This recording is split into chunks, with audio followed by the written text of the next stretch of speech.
Beats out fucking Wongo. It's long. Alrighty, let's do a recap. But Wongo's too strong. Let's do a recap of last session. So finally, you guys have kind of made your way through level 3, the Vault of Reflection, and you were collecting these crystal eyes. You know that you need 10, but you're only able to locate 9 of them. You suspect perhaps the Tomb Guardian that was behind that mirror that just got replaced with a stone wall the next day may hold this final crystal eye. And Moa suggested perhaps that you're not able to access that little hidey hole from level 3. It suggested perhaps that you look for another way into there. So you'd made your way to level 4, and you'd sprung the 4-armed gargoyles. Again, they seemed to attack simply when you entered the room and then tried to leave without paying their toll. The 4-armed gargoyle fight was not as difficult because you'd already destroyed 2 of them, but still they do pack quite a punch. With that said and done, you guys were left with multiple avenues to explore, and you decided to investigate this kind of whispering voice coming from another one of these green devil face sculptures jutting out of the wall. Upon basically launching a spell into that area, you discovered this poor little dead lizard. Anyway, also upon investigating these walls, Nathan had found a secret door, and he'd entered a room, and basically a small, like a 10-foot square room with holes in the wall, holes in the ceilings, and holes in the floor. And upon entering that room, immediately the door closed behind him, and you guys haven't seen him since. You've been waiting for him. So, Nathan, you'd made your way through a couple of daring traps, and you'd arrived at a room full of close to 40 terracotta warriors, all standing motionless, with clay pottery scattered all over the floor. And you crept your way through the pottery, stepping lightly as to not make any noise, without breaking a single fragment of the clay. And you'd arrived at a sarcophagus in the middle of this room. The lid of the sarcophagus shows a leopard with serpents sprouting from its shoulders. It's a Kamadan. And you've carefully lifted the lid up, and before you fully lifted it, you've noticed a tripwire connected to a music box. We ended the session with you cutting the wire.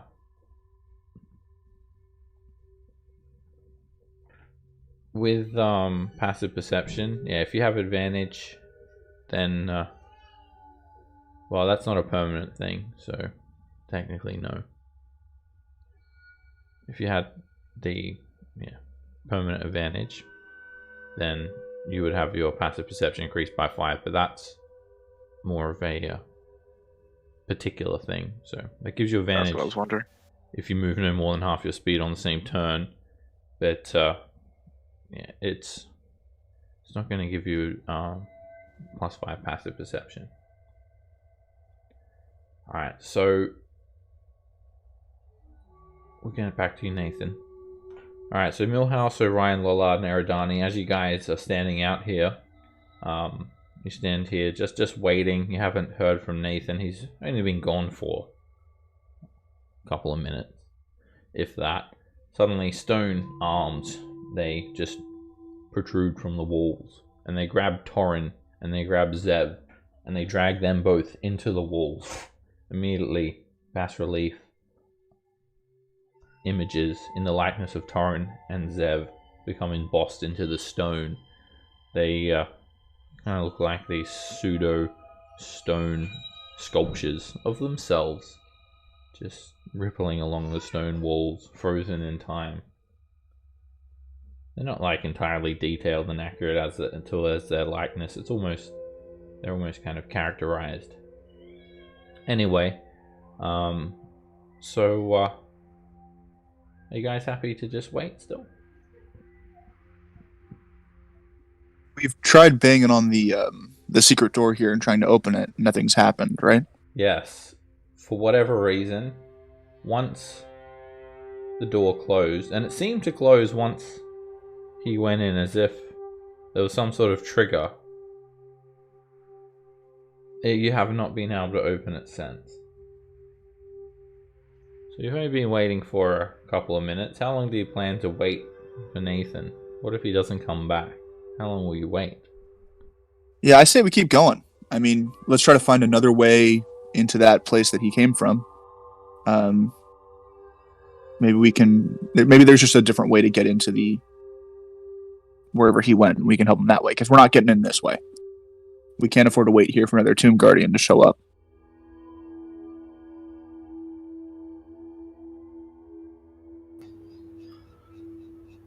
Alright. Well, there's only one way to go, so I'll send Sonic down to open this door. I'm going to stand around the corner while he does it. Okay. Should we leave some kind of message or some kind of symbol that lets him know that we headed this way in case he does come back? Good call. Let's get some like copper pieces or something out of the bag of holding and make an arrow. I have Telling some Is he? chalk. That's even better. I can just like mark, arrows or direction signs of some sort. But as we're going Nathan, down. Nathan really likes money, so maybe this will get the copper pieces will get the attention better. Okay, so copper pieces it is. That weird aberration monster that can see precious metals through walls and shit. Oh yeah. Alright, well, as you guys are leaving a signal for Nathan, we'll go back over to Nathan. Millhouse, you've sent Sonic up a set of stairs to open the door. So, Yeah. Nathan, you managed to clip the tripwire that's attached to the music box. And all you hear is the gentle thrum of the wire retracting. And you're safe. You don't seem now. to have triggered anything here. Alright. I guess I'll slowly open the coffin lid or whatever it is. You won't open that coffin, big man! I just said I would. Fuck, who was on? Right. That's right. Okay. Will you just wait for me to talk? And then you can input. You, lift the lid gently. Inside the coffin, you find the bones of a Commodon bound in cloth. You can see the vague outline of a big cat with these long lines that constitute snakes jutting out of its back. It's all just gently bound, mummified. And then there's also a large mound of treasure surrounding the mummified remains of the Commodon. A couple of 100 gold pieces. Some small pearl-like gemstones. They have a bit of an off-white color. And the actual music box itself looks very fine. It's gilded. It's probably worth a couple of 100 gold pieces. And there's also a mandolin instrument similar to a banjo. It looks very fine indeed. Made from wood, intact strings.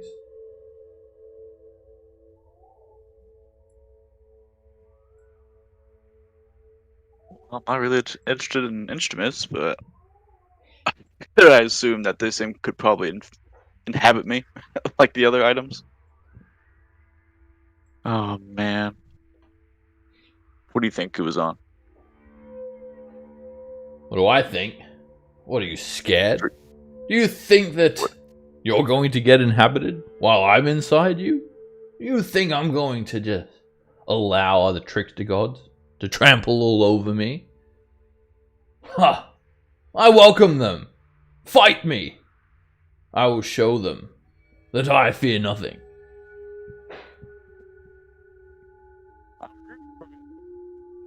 Pick it up. Alright, you grab the mandolin, and we're going to come back to you. Oh. Okay. That's what you said, right? I didn't really hear you, kind of cut out. You said you're picking it up, right? Yeah, sorry. Okay. I talk kind of low. Alright, we'll get back to you. Alright, meanwhile, outside, Sonic just returns to Millhouse and just kind of shrugs his shoulders. Door stuck.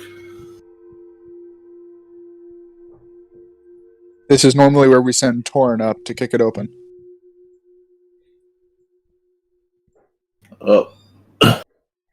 I guess I'll pull out my lantern revealing, if it's not already out. Alright.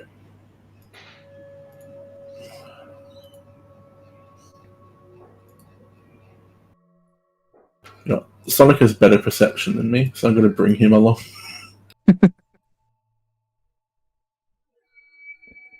Alright, this is not a door. This is a stone slab. Doesn't have a handle. Doesn't have hinges. It blocks the end of the corridor. Painted on the slab is the image of a gaunt male humanoid wearing a hooded cloak. Its face is a void of stars. Darkness. Little pinpricks of white. The figure's withered left hand is raised with its palm extended.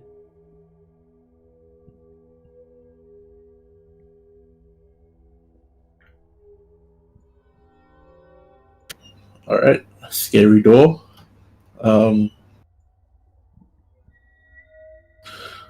I would like...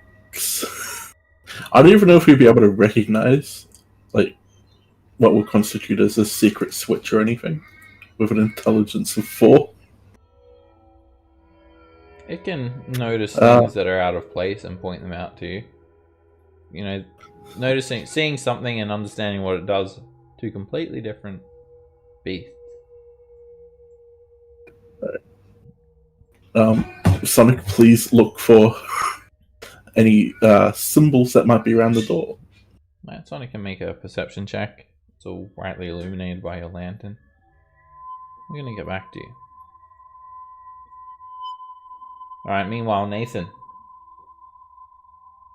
The second you place your hand on the mandolin, Ow. 6 shadowy serpents slither out from inside its hollow.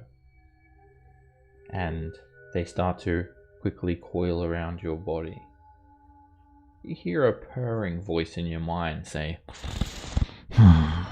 I am not your enemy. In a very calm manner.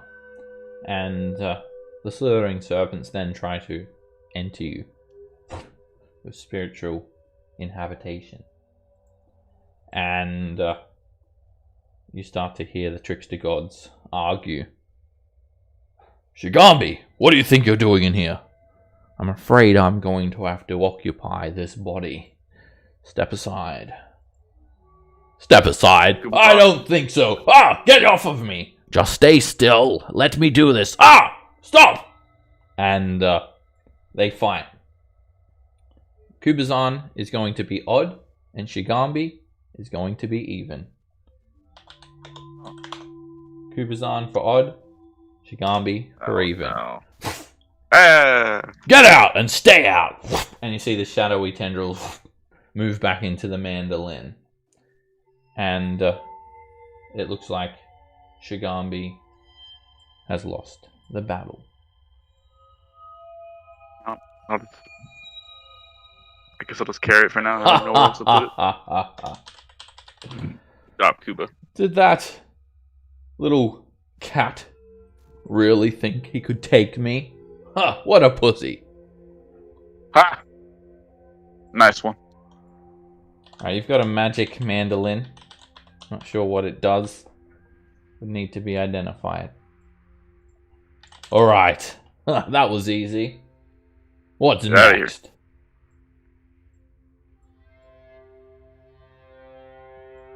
I'm gonna go back to the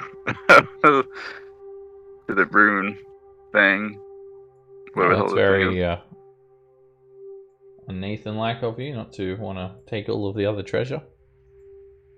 Well, we got all these things right here. You know, this is pretty scary. I'm not very hardy. Of course.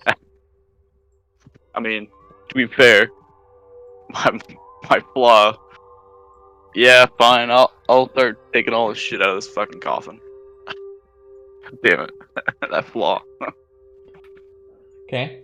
Make I'll take the magic box first. Make a sleight of hand check to take it all without making noise. Alright, you carefully pick everything up and handle the music box without causing any of the mechanisms to make a sound. And you scoop up the gold, and you've got 200 gold pieces. You've got 5 moonstones, which are worth 50 gold pieces each. And the fine music box is worth 250 GP. You can add all that to your inventory. I'll post it for you.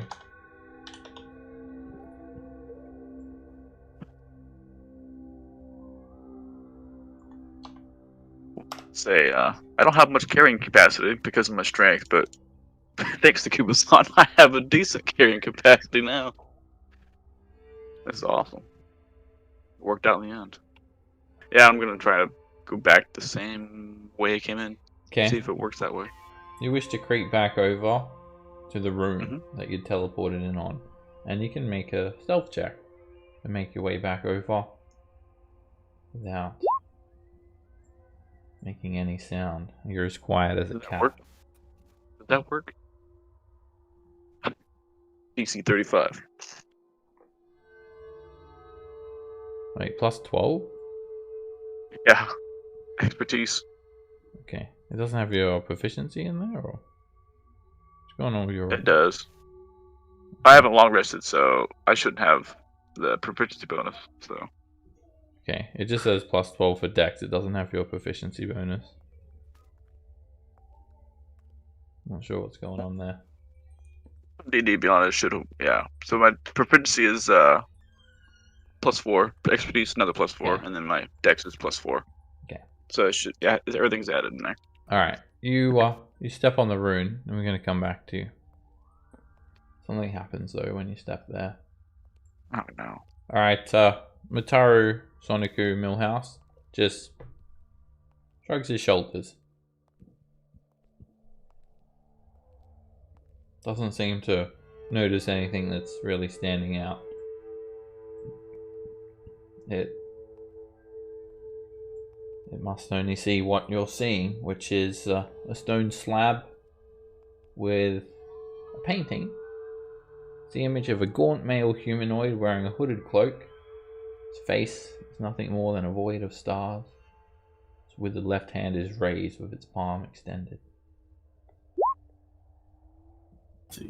Where's Azarek warning number 4?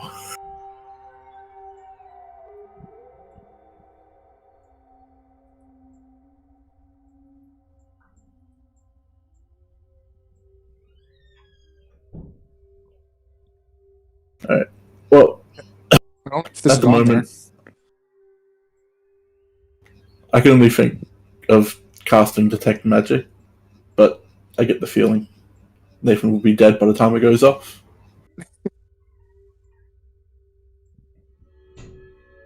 Yeah, I don't know what to do here.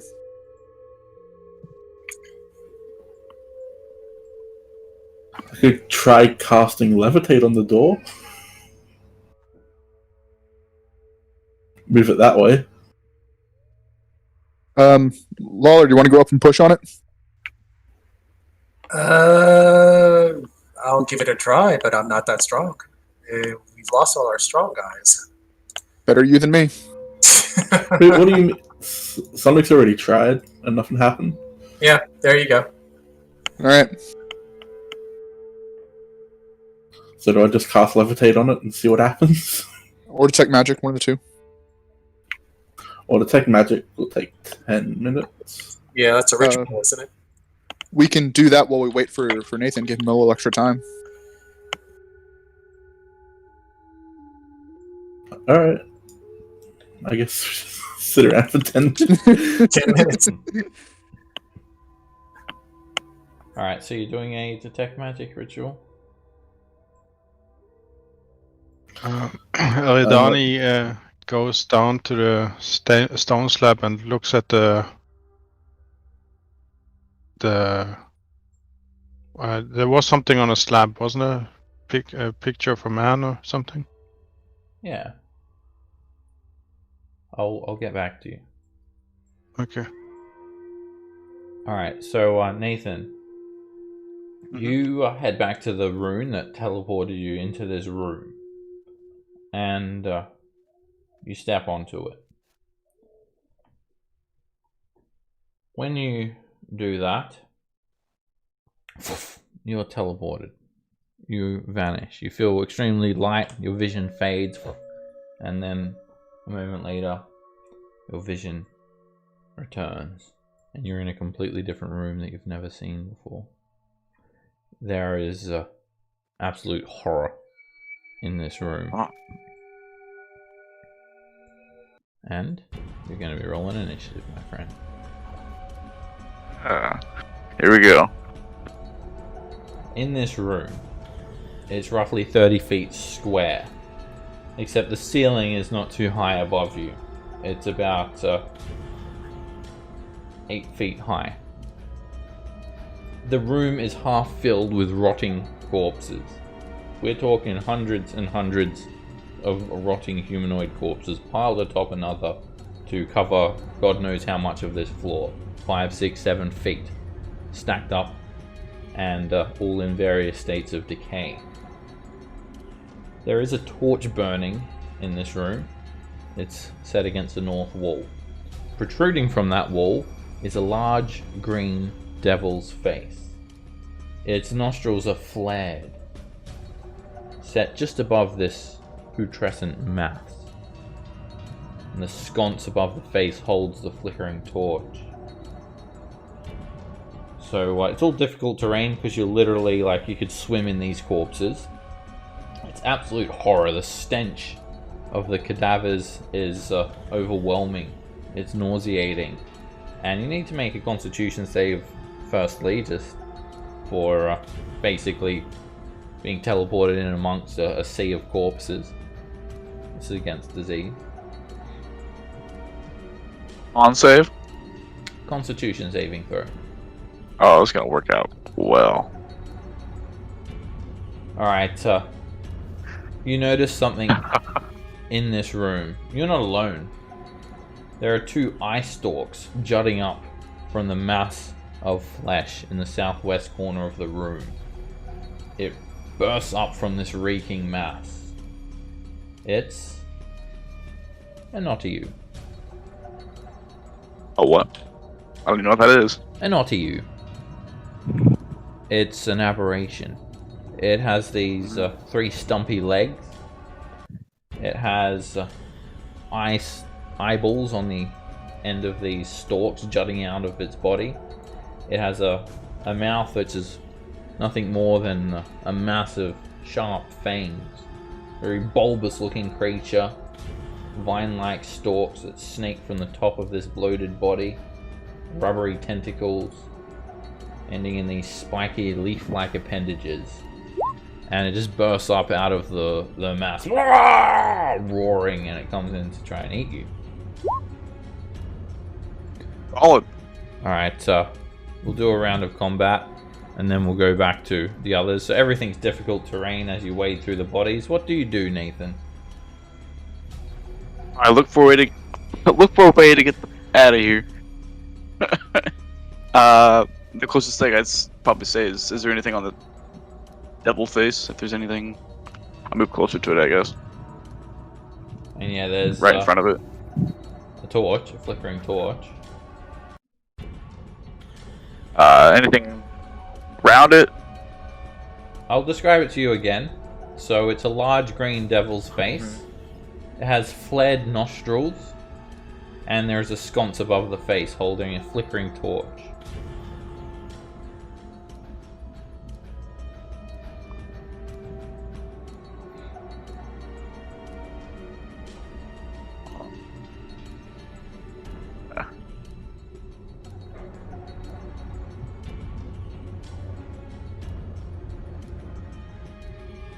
Is there anything inside the noses? Do you want to take the search action? So what you see is a large green devil's face, flared nostrils, and a sconce above the face holding a flickering torch. If you want to take the search action, then you have to declare that you're taking the search action. Eye for details, search for anything hidden inside the nostrils. Okay, you use your bonus action. I don't know. Yeah. You use your bonus action to make a perception check. Alright, you take a look inside the nostrils. Yeah, if you want to like search for things in detail in combat, that's called the search action. But you have an ability that allows you to basically do that as a bonus action. It's your special ability. So, but usually that is a search action. Alright, so you take a look inside the nostrils, and closer inspection reveals that they're hollow cavities, and each one contains a stone lever, a left one and a right one. Ew. Well, I always go through life choosing the right one. I'll go with the right one. Okay, we're gonna get back to you. Oh god.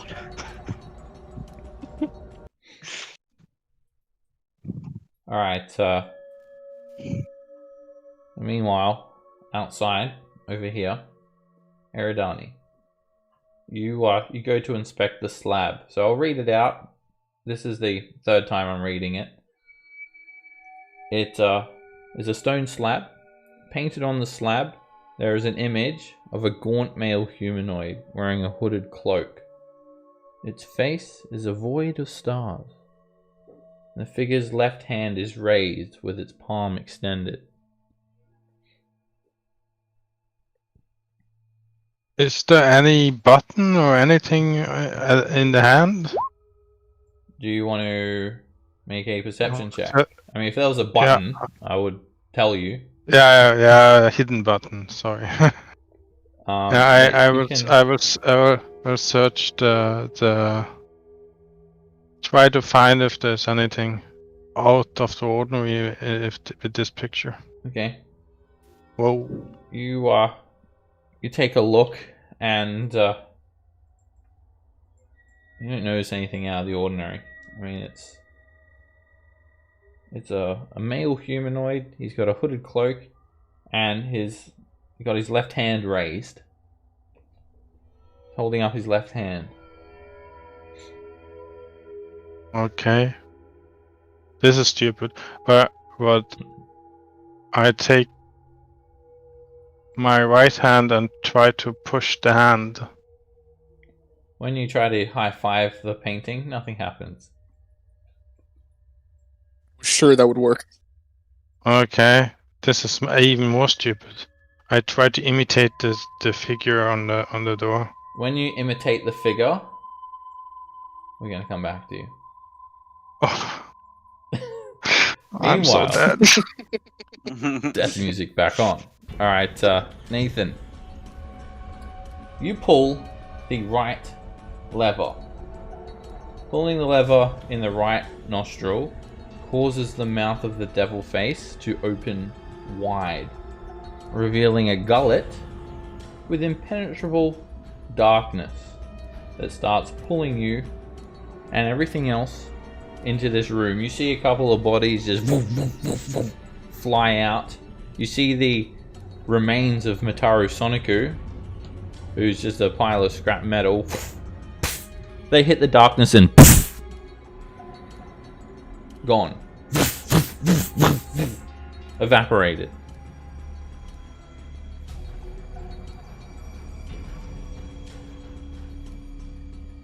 Alright, that's your bonus action, an interactive object.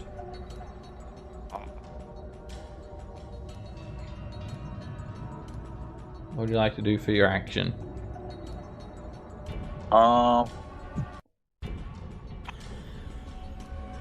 It wasn't too bad. Nothing happened to me. No, you're feeling yourself getting pulled into this thing. Oh, as am I? well. Oh, okay. It just hasn't been long enough. Let's see if the left one turns it off. Oh, well, use my Left action one? to pull the left one. There is no left one. It's now a void of impenetrable darkness. Oh. If you want to stick your hand in there? Let's see. What was my flaw again? Hold on, where you at, Cupidon? What was my flaw? Yep, I'm gonna reach in there and try to grab the left one. You reach your hand in there and immediately your hand is annihilated. It's you pull your hand out and it's gone. There's just a cauterized stump where your hand was. Oh. It got completely just annihilated away. You just see these little like tiny black motes of light and a few little sparkles, and it completely destroyed your hand. So you can no longer hold anything with two hands and can only hold a single object at a time. Well. Alright, this Oryu is starting to get pulled into the sphere of annihilation as well. But it maintains its footing. It swims through the sea of bodies and it reaches out with a tentacle at you, Nathan. Long tentacle flies out and it latches onto you. Yes, it's too late to switch your infusion. That happened at the end of a long rest or when you leveled up, and they're both gone a long time ago. We're like already well into the session. Alright, Nathan, you're hit for 6 points of damage, and the pseudopod, it's got like suction cups. It sticks to you, and it wraps the tentacle around you. You become grappled. And while you're grappled, you are restrained. This thing is going to drag you back. It doesn't pull you that close. It just drags you back 5 feet. It keeps you at a distance. And then it's going to slap another tentacle into you. Miss. The tentacle flies overhead. And then it's going to reel you in. Now it's going to reel you in, and it's going to chomp down on you. These sharp teeth. And the 15 is a narrow miss. You managed to just maneuver yourself so you're not bit. Alright, the good thing is, Nathan, is despite this sphere of annihilation seemingly pulling you into it, this Oryu has you, and you just feel like a bit of a tug, but it has you so firmly and it's planted onto the ground that you don't get sucked in, but you just see more bodies just hoovered into this darkness and vanish.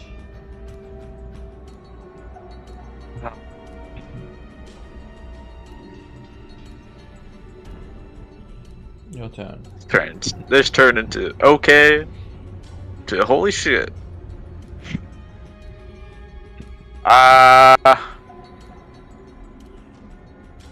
I can't move. I have to break the fucking restraint. Yeah, I'm gonna try and break out of the restraint real quick.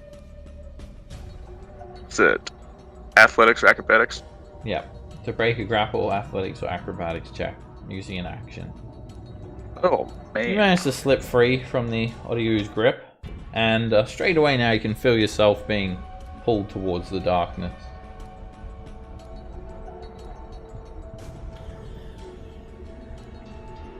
Oh, it's engaged this way.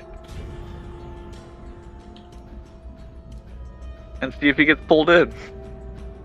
Do I have to make it safe if I get You're good. Get You're good something? at the Okay. moment. You don't need to make any saving throw. Alright, this thing starts to get pulled in, and it maintains its footing. It leaps forward, jumps onto the ground, tentacle comes out at you, and it slaps the wall above you. Second tentacle comes in quickly, and it sticks to you. You take 13 points of damage. You're grappled and restrained. Uncanny that. Alright, you uncannily dodge it, and you'll take 6 points instead. Hopefully this bite isn't too bad. It's going to end its turn there. Whoa. Meanwhile, we'll get back to you, Nathan. Meanwhile, over here, Eridani, you have mimicked what you've seen on the painting. It's of a person holding up their left hand. When you stand before the slab and hold up your left hand, suddenly the slab sinks into the floor. Millhouse, something happened. It reveals a dusty concentrating. passageway beyond.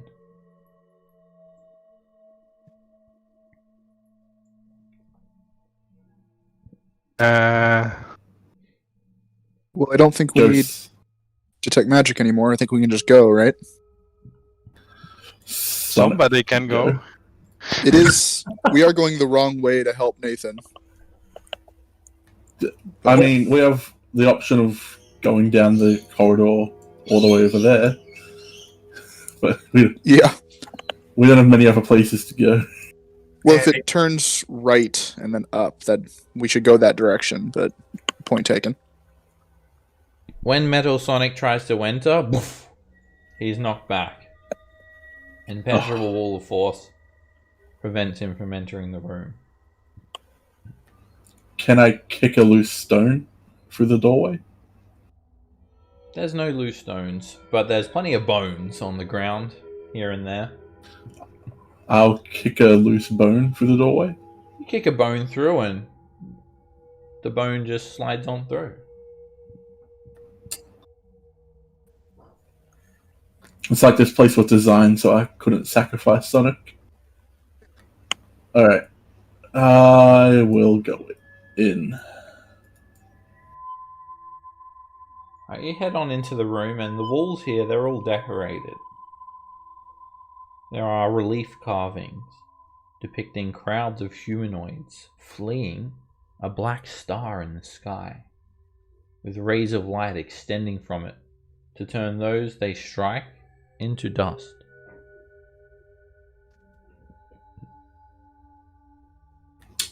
Okay. So this is probably the maze that holds the key.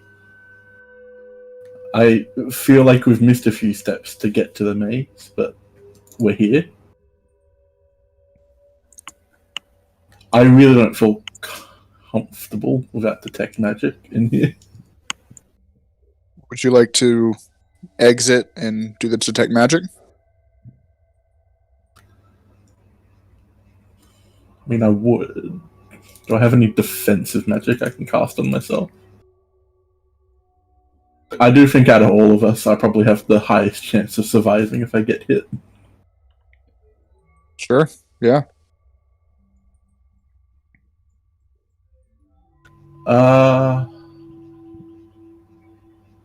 It won't do much, but Sanctuary has to do something, right? Only if it's a creature. Surely. If it's a trap, it won't help you.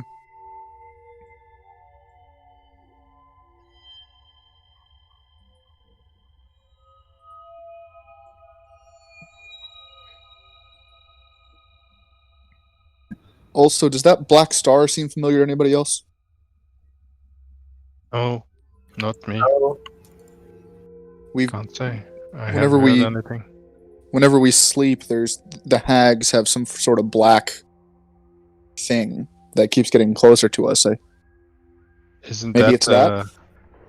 Is that the soulmonger or something like that? Maybe. Alright, have a think about what you want to do. Feel free to use the chat to discuss things as well. We're going to go back on over to Nathan now. Nathan just got the dog. Seth, just quickly, is it possible to get a paste of that description you gave us earlier? For which? The description you gave me when I entered. Oh. Yeah. Thank you. Crowds of gotta have key mind for humanoids fleeing a black star in the sky, with rays of light extending from it, turning people into dust when the rays hit them. Alright, Nathan, you get your reaction back. You feel this tug, this slight nudge of this darkness just trying to drag you in. Another dozen corpses are just moved out of existence as they slam into this annihilation sphere. Nathan, you're up. What do you do? I don't cower in fear because Kubazan won't allow me. I'm just gonna disengage, or not disengage, but try to break free out of this thing. Once again, you slip out from the grip of the Odyou. I will disengage.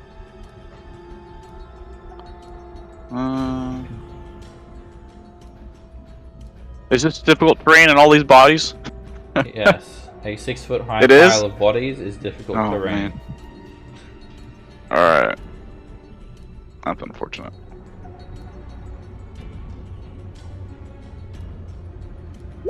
And then I'm going...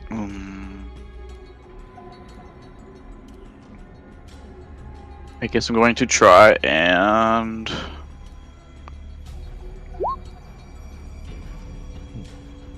I'm gonna have to risk it. I'm gonna have to try to dash over here. So I want to get right about there and try to leave. So you didn't disengage? No. Because, yeah. Wherever the square is, yeah, right there. Okay, that's 20 feet. Sorry. Yeah, 10, 20. That's 30 feet of movement. So whenever I get out of his range, I'll stop there so he can attack me. Alright, when you move there, it's going to reach out with a tentacle and try and grab you. And it completely misses. That's what I was hoping for. I'm gonna move. That should be...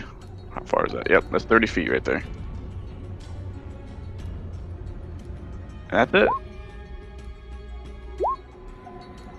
More bodies go flying across the room, bamfed into the darkness. The Odyou managed to continue leaping forward. It jumps for you, and its long tentacles extend. Miss. Second attack. Miss. It's then going to leap forward again, open its mouth and try and bite you. And it just chomps a mouthful of bodies and rips them into pieces. Alright, you've been here for about 24 seconds, Nathan. At the start of this round, you need to make a dexterity saving throw to try to not get pulled into this. You're just basically grabbing bodies that haven't been flung over yet, and you just grab onto this disgusting corpse's arm, and your legs kind of almost get taken up into the air, and you're basically kind of almost flying through the air at the moment, but just holding on, clinging on to this arm. You're up. Going to...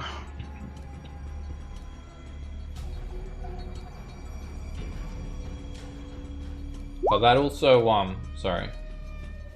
Oh no, you're good.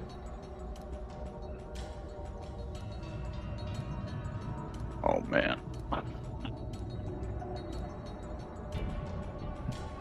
I am going to do some weird. If I don't do, oh man, this is gonna be so stupid.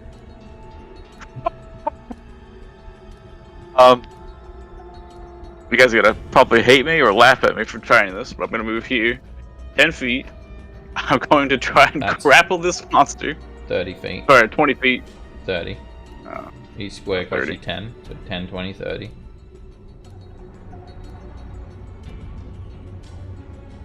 That's oh, okay. I got you. Yeah, I already moved there anyway. I guess bonus action dash there, I guess. And I'm gonna try and grapple him. Okay, make an athletics check. You try to grab onto one of its tentacles, and it just pulls the tentacle back. Well, all rolls of the death of me. It's going to attack. Tentacle misses. Second attack. Miss. Then it tries to bite you. It gets another mouthful of bodies. Alright, back over to Nathan, but we're gonna come back to you. How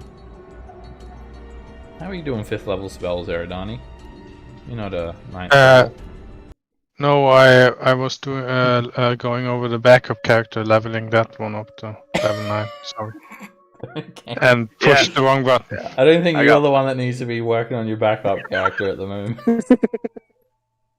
Well, I'm surviving, but barely. I'm kind of scared of everything tonight. I don't know. The last time one of us walked into a room, they went through 3 different traps, one of which I'm pretty sure was space.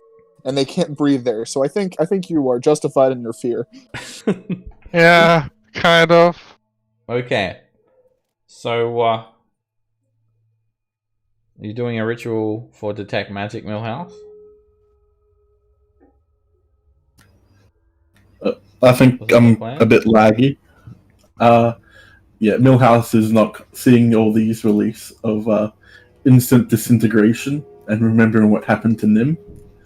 Millhouse does not feel comfortable in here, so he would like to back out and cast Detect Magic as a ritual. Okay. Yeah, but do we have time? Our friend is missing. We can't do this. We can't save him if we die. The safest thing to do is to take it slow and steady and move forward until we find him. We can't get through the way that he went, so we have to go another way. Yeah, and we just have to count on him to get through what he's getting through. Listen, it's Nathan. He has Kubazan, the strongest trickster god. I'm sure he's gonna be fine. Yeah, but I don't want to lose my muscle guy. Well, do you have any other suggestions about what we could do? You could tear down the wall. We tried that, right?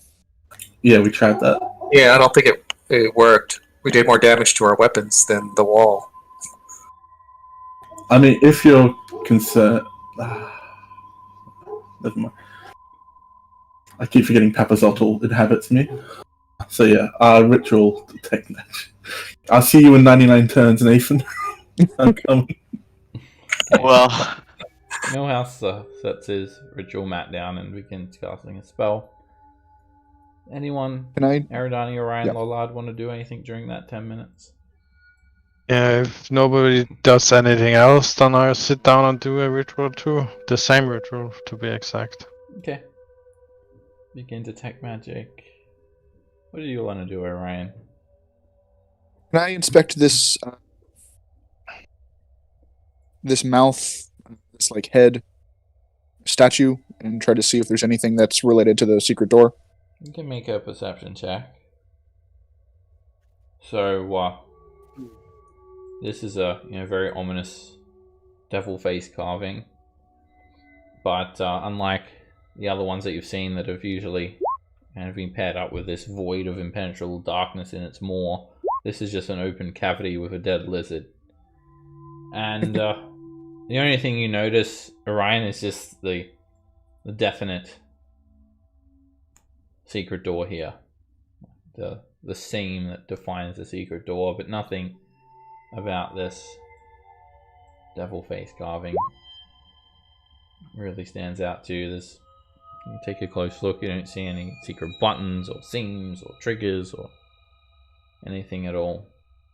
Just this secret door here and bones scattered all over the floor. We're going to get back to you guys. Nathan, somehow you're still alive. It's your turn. but confidence that you probably know what I'm trying to do, right? Maybe. Trying to push me into this fucking hole. I'm going to try and grapple him again. Okay. Use your action to try to grapple the audio. You grab onto a tentacle. And despite Hey, you can't beat me. using the entirety of its strength to try and pull that tentacle back, you now have it grappled. Alright, this is probably a triple movement, right? To probably pull it this way? For every square you move, it costs you 15 feet. So yeah, triple. Alright. Pull it 2 squares, I guess. Okay, you use your bonus action to dash, and you drag it closer to the darkness.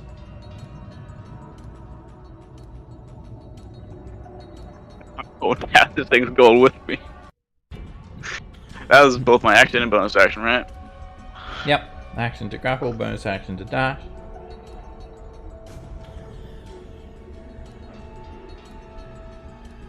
I'm just gonna let it go. If I can just do that. Yeah, you can let go of the grapple. I'm just gonna let it go. Come on! It Damn it! maintains its stumpy feet firmly in the Alright. bodies, and a tentacle comes out at you. Miss. Second attack. Oh, damn it. Hits you. Oh. Quickly wraps around you, grapples you, and restrains you, Dodge hitting you that for one. 16 damage. I use So- Uncanny Dodge, and you take 8 points instead. And then it picks you up and it tries to stuff you in its mouth. Do it. And it chomps you for 12 points of piercing damage. Make a Constitution saving throw against disease. Alright, you become poisoned until the You can just disease kill is me. cured. You're not dead. You're just unconscious on 0 hit points. You need to fail 3 disease. death saving throws to die. But you may want to check your backup character. Oh yeah, I've already got one. We're good. Alright, it's your turn, Nathan. You need to make a death saving throw. I will do so gladly.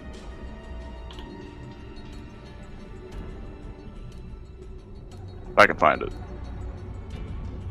That is a failure. I don't know what. Turn that off. Hell, Ryan. You wish. I ain't doing that 2 times in one campaign. Damn it! Come on! The audio is going to just try and jump down on you and devour you, unfortunately. Oh, that's fine. That's alright. And it There's gobbles 2. Nathan up. You fail 3 death saving throws, you're dead. No, Kubazan. I mean Nathan. Okay, maybe he'll be a random item in this tomb. Alright, take a look at your backup character, and we'll probably have to take a 10-minute break soon to get his new character in here, because that's what happens when a character dies. But in the meantime, we're gonna go over to Ryan and Lallard and Millhouse and Eridani. So you guys hang around for 10 minutes, and did anyone else, Ryan or Lallard, do you guys want to do anything during that time? No, just kind of inspecting that face thing, kind of looking into it, looking around, and I like to pick up Peppy and take him with me. Okay. It's like a dead, blistery lizard. Yeah. Somewhere in the soulmonger is the soul of a dead lizard that we are going to bring back to life. Add a like a dead, blistery lizard to your inventory.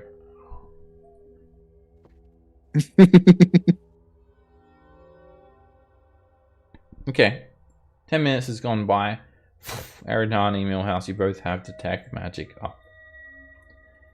We're gonna. Sorry, can I do one thing during that? I Sure. apologize. Oh, go for it. Can I? So the last time we saw one of those dwarves that were dressed in tomb stuff, they attacked us. But the time before that, like we seemed to catch them by surprise. Can I like stealthily move away from here and try to like look around all the levels of this staircase and see if there's any movement following us? Okay. Make a perception, stealth check, sorry, and then a perception check at disadvantage for dim light.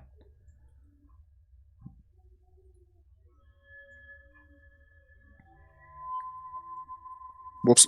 Alright, you creep up silently, and you take a look around. Everything's in black and white. Everything's dark, and there are like pools of darkness in corners, and your dark vision simply cuts out when you look up, and you don't notice anything. Everything is still and quiet and non-moving. Okay. I think we're good, guys. All right. Waylon, what's your backup character going to be? Who is your backup character? Zarlock. The Goliath Barbarian. Zarlock. Cool. I gotta get a token for him. Nice. Send me some, It's actually the one. It's actually the one in my profile picture right now. Actually, on the. send me some Come on. artwork for that. And we're gonna have to take a 10-minute break now while we introduce our new character. So we'll take a 10-minute breather now, and then when we get back, we'll introduce a new character. Rip Nathan. He was a very fun rogue. Level 9. That's the level I needed to get some good stuff, and then. Yep. All right. I cut out. I'm guessing he got eaten by the sphere of annihilation. No, he managed to get My eaten hand. by a monster. Actually, My much hand better got way to eaten. go. I probably could have killed it at this point because he was missing all of his attacks, but I wanted to throw him in the fucking. Being Kubazan and his flaw and shit, I wanted to throw him in the fucking spear of annihilation. Well, I didn't know what it was, but it ate my hand. So, Frog Boy's not coming back, right? Frog boy. Like the god, the god. They're in random items in the tomb, I'm pretty believe. Yeah, I think they just inhabit. I think we learned that they inhabit like the next suitable thing. So yeah, I think they just go back to an item or something. So they're probably in the stomach of that monster. We still haven't found Nang Nang. Yeah, we have. No, I mean after she was expelled or whatever. Yeah. Do Do you want Nang Nang? No, but I want the Frogman, but I don't think he's coming back. You want the Frogman? What Frogman? Well, I want the frog. I want the frog for you. The big frog. Weren't they like super selfish or something? Oh, the big frog. Yeah, Kubazan. Yeah, that's the one Nathan had. Yeah. Yeah. 100%. Then you have to find this secret teleportation room with the monster in it and kill the monster. Yeah. What are you gonna do? We'll find somebody else. We still I have don't what? think- Three more gods left? 2. Two? Let's see. We found Two of Kubazan, Moa, Obalaka, UF Papazotl, Millhouse, the one that lost to Nathan, The cat god? the cat god, yeah. What else? With Wongo, Don't we have 7 of 9 or something? 1, 2, and then we lost Nang Nang. So 1, 2, 3, 4, 5, 6, 7. Yeah, I think we've met 7 of them. So we have 2 left. So 2 left. I would prefer dibs on one of those if anybody cares. Everybody sure cares you're that gonna Nathan. get the better deal? There would be few things that'd be worse than a tank who is scared of combat. Actually, all we have to do is find the slug. We found them all. Yeah. Did we? So it's just one more. Yeah. What about the rabbit one? The engine. Yeah, we found Yeah. it. Yeah, that was what Nathan had. Yeah, Nathan. Yeah, Nathan had it, and that's Yeah. why he Oh took. yeah. Yeah. That's why he took Kubazan. So we met everybody except the slug Yeah. or the snail. So The snail? Is that the only one? Yeah. yeah, that's I the don't one. think that's a good one. It's better than Ubalaka. Yeah. I mean, we can also trade. Any other one is better for you. If anybody, likes staying in the back and not being up front, You can take Obalaka. Nate, that sounds right up Nathan's alley. If only Nathan he was is- still with us. Don't worry, You we'll guys know find the- Nathan, guys. Do you guys know the starting goal is?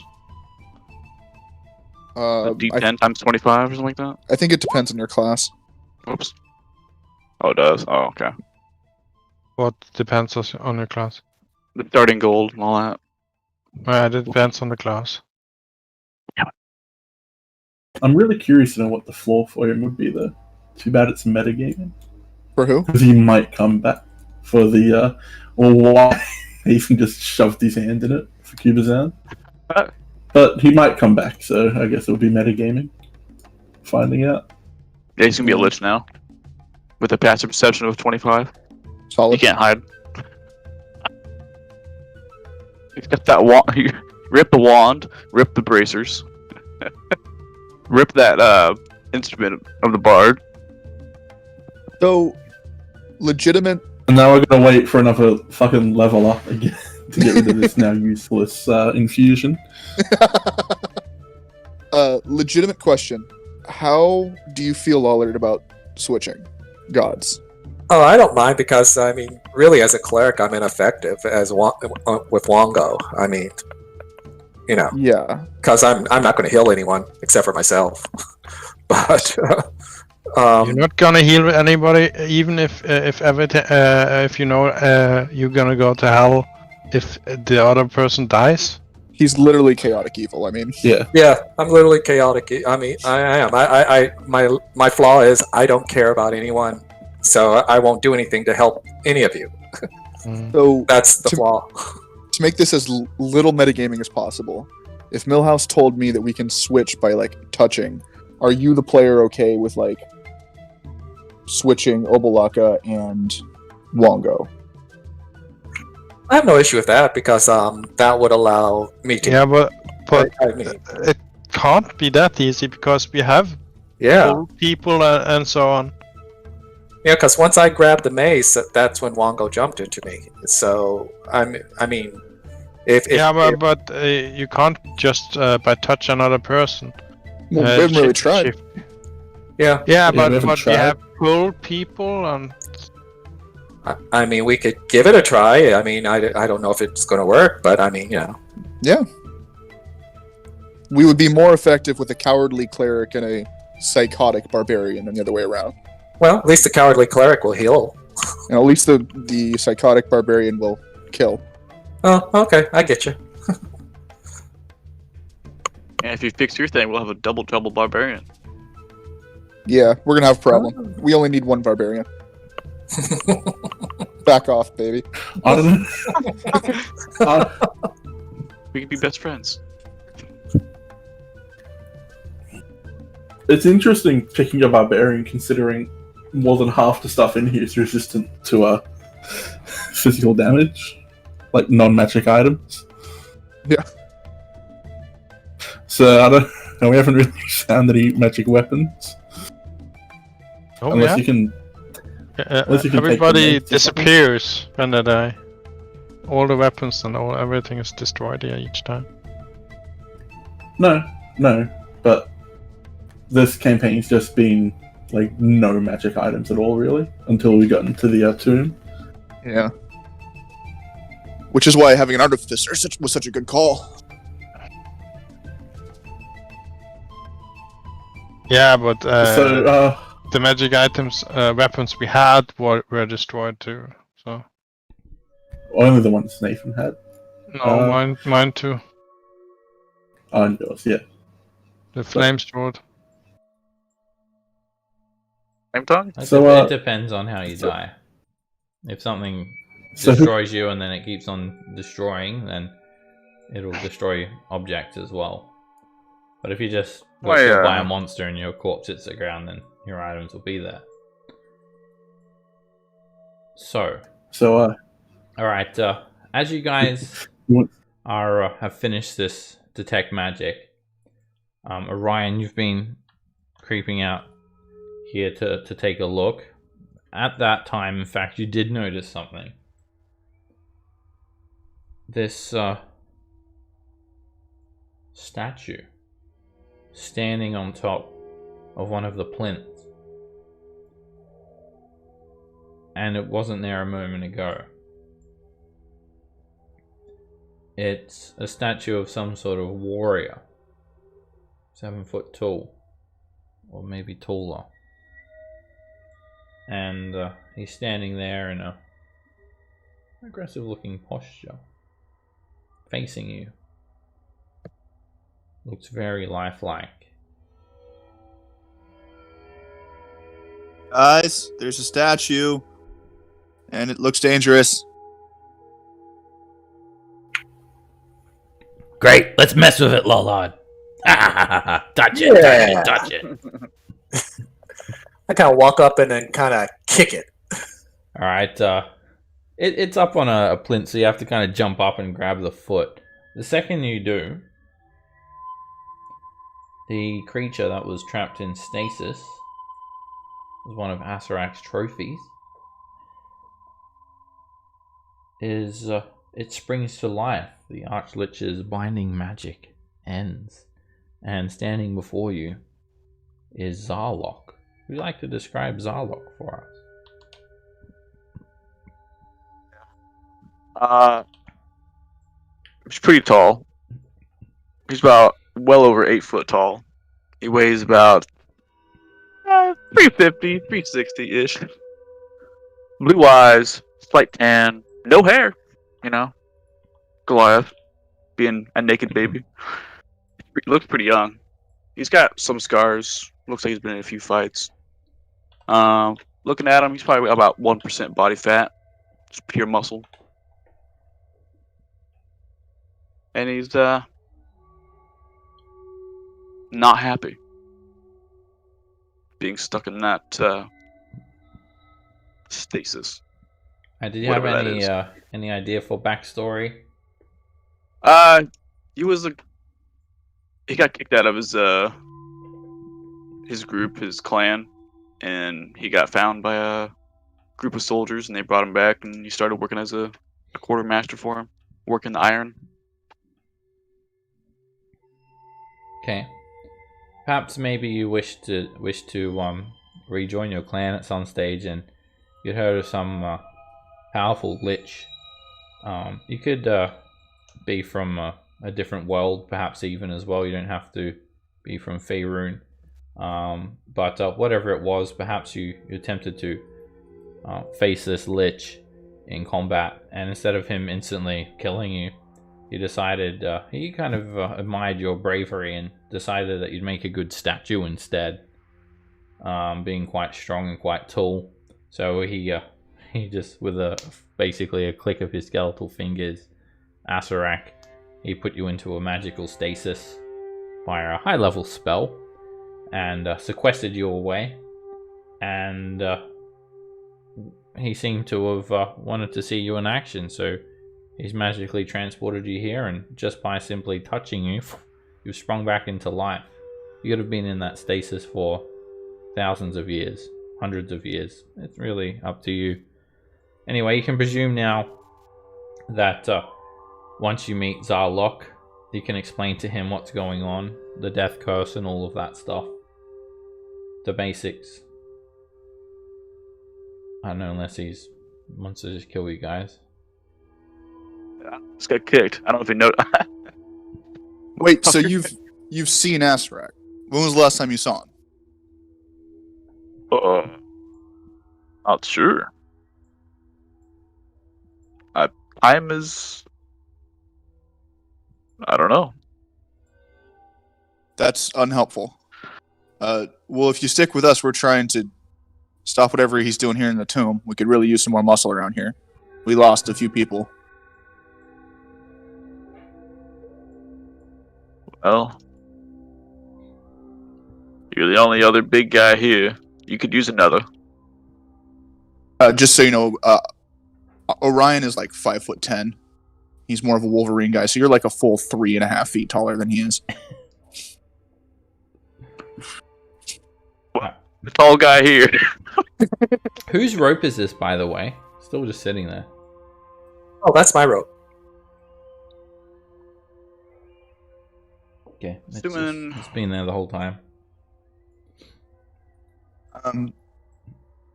While we're talking to Zarlok, thinking back to when Millhouse told me about switching gods, can I walk over to Lollard? I assume he's going to go over and pick up his rope or something. Can I grab his arm? Whoa. Does this mean something special? I'm like waiting, I'm like bracing myself for something to happen, and then nothing does. I'm like, shit. Well, Nothing happens when you grab his arm. all right. Millhouse, I think your information was wrong. Was it skin contact? I mean, I'm not wearing gloves. And I'm in my underwear. Oh, that's right.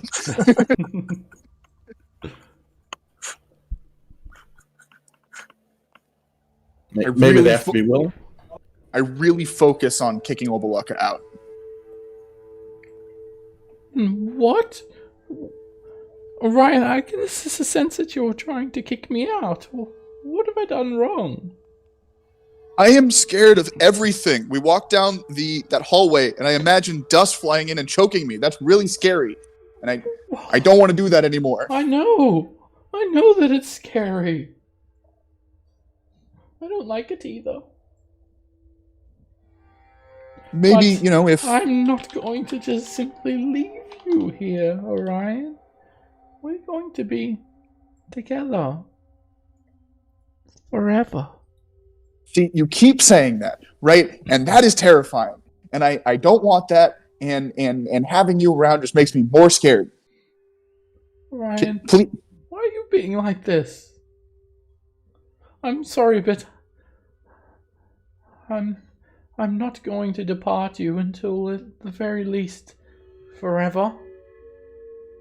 If there's a longer duration than forever, then I would like to stay with you for that long instead. okay. Well, is there anything I can do to convince you to not be here anymore? I mean, Lollard. Look at Lollard. He's This is too much for me, right? I can't handle this. I'm hyperventilating. I don't even need to breathe. And you just send Overlocker into full-on panic mode. Orion starts panicking too and starts hyperventilating. I walk up to him and I slap him in the face.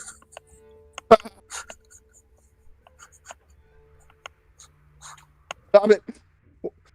Why'd you do that? Just for the heck of it. Yeah. Millhouse?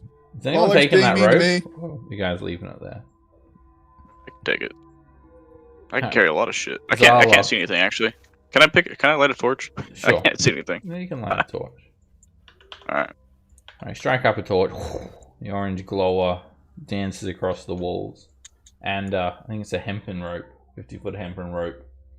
As soon as you touch the rope... Let me in! Let me in! Let me in! Let me in! Bang, bang, bang, bang, bang, bang, bang! Let me in! You, My God. you- God damn. You see the rope kind of turn into this frog-like form and become kind of slimy, and this little green blob, like a bubble, pops, and a few tendrils of slimy green energy go straight into your mouth, Zarlok, as Ning Ning attempts to possess Resist you. that? Do you allow Ning Ning to possess No, you? I did not allow it. That is a new form for Zorlok, and he does not want that. Alright, you attempt to force out Ning Ning. And when the spiritual trickster gods try to inhabit you and you wish to not simply let them in, it's a bit of a battle of personality. Make a charisma saving throw. Strength-based charisma.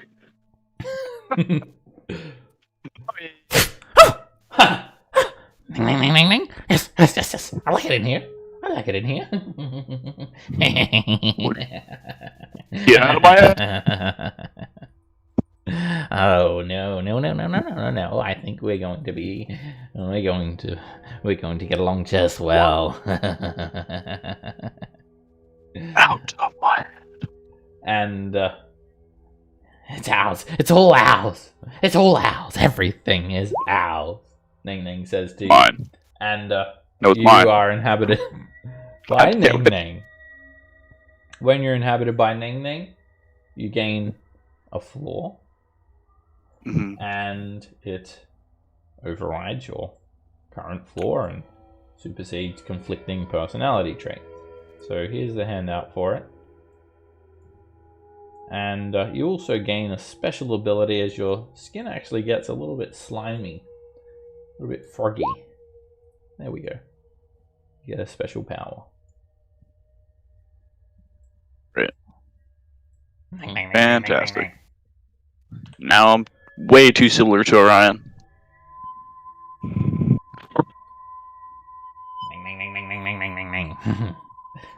So what I'm thinking is, we can join these adventurers, and we can let them collect all the loot, and then when we get the chance, when they die, we'll take the loot. What a plan. You read my mind. Or if we see loot and we're closest, we'll just snatch it all up. And claim to be, it's our fee for being the tank, right? I don't know what a tank is, but yeah, he can push that guy. I don't like him. And referring to Lolad. He did kick me. I push him. Yeah, you kick him back. And when you do it, you Do as hard as I can. yeah, you do that. Alright, Lolad, make an athletics or an acrobatics check. Zarlok, make an athletics check. Whoops. I set it at advantage. Oh, you It's advantage. bear? It's advantage because of my aspect with the bear, yeah. This is for push, pull, and break objects and shit. So this is an 18. Okay. Alright, Wongo. What the fuck? Wongo says. And you end up pushing Zarlok on the ground prone, Lolad. Next time, try harder. You ain't getting away that easy. And I try to grab him. See that guy, Lolad? We're gonna stab him in the neck when he's asleep. I think we should. Yeah, we're definitely doing that. If you can kill me in one shot, that is. I can recommend. Well, we've. Oh. I see that we've all gotten off to a great start meeting Zarlok. You guys know about these things in our head? Yeah, we all have voices in our heads. Welcome to the party. I don't like this nothing- rope. Nothing that a therapist can't solve. But in the future, we should probably just keep going. We're trying to save our friend Nathan. He's around here somewhere. Nathan? Mm. Yeah, he's a great guy. He vanished behind the secret door, and we're trying to find him. So Sounds like a little bitch to me. That's right, little bitch. What's this? It's a door. It's open. Treasure? Let's go get it. Owls, owls, owls. None for you, none for them. We'll be rich when we plunder this whole entire tomb for loot. I, going off what happened to Nim, literally 5 minutes after Ning Ning inhabited him. Yeah, I hope you got that second backup character ready.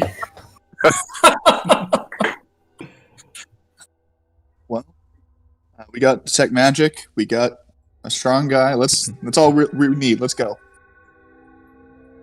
Tell me where the loot is. I need it. The loot is that way. I point down the hallway. It's owls, it's owls, it's all owls. Okay, that was a lie. There's. I don't know if there's any loot down there. Sorry. Eridani, what's come over you? Why would you say that? I don't know.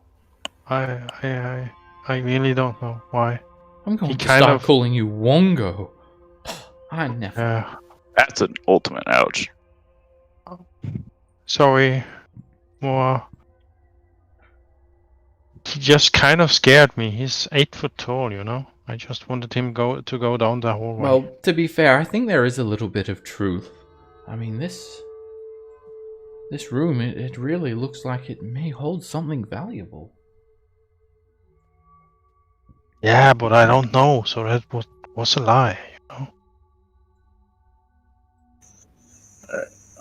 Well, the two people with detect magic are at the back, so if I could just squeeze on through here. Are you trying to take my gold? My treasure? Don't let him through, Zarlock. He's trying to get the treasure. Stop him! Pull on his shirt. Zarlock tries Not to stop super you aggressively, but like... He tries to prevent you from getting up the stairs, Millhouse. You dare try to stop me, mongrel? What a mongrel. If you want to You push know, by him, They're all... Zarlock, you either have to allow him or prevent him. What do you do? I don't want him taking my stuff. Alright, I Millhouse. will stop He him. prevents you from moving through his space, which he can do. God damn it. So that means I'm... Whoop. I guess I'm here. Basically, yeah. Alright, he Listen. kind of shoulder barges you, knocks you back into Eridani. Hey, that's not nice, Moa says. Our treasure! Go, go, go! Hop to it! Ning, ning, ning, ning, ning, ning, ning. Sonic will block him. I just shove him out of the way.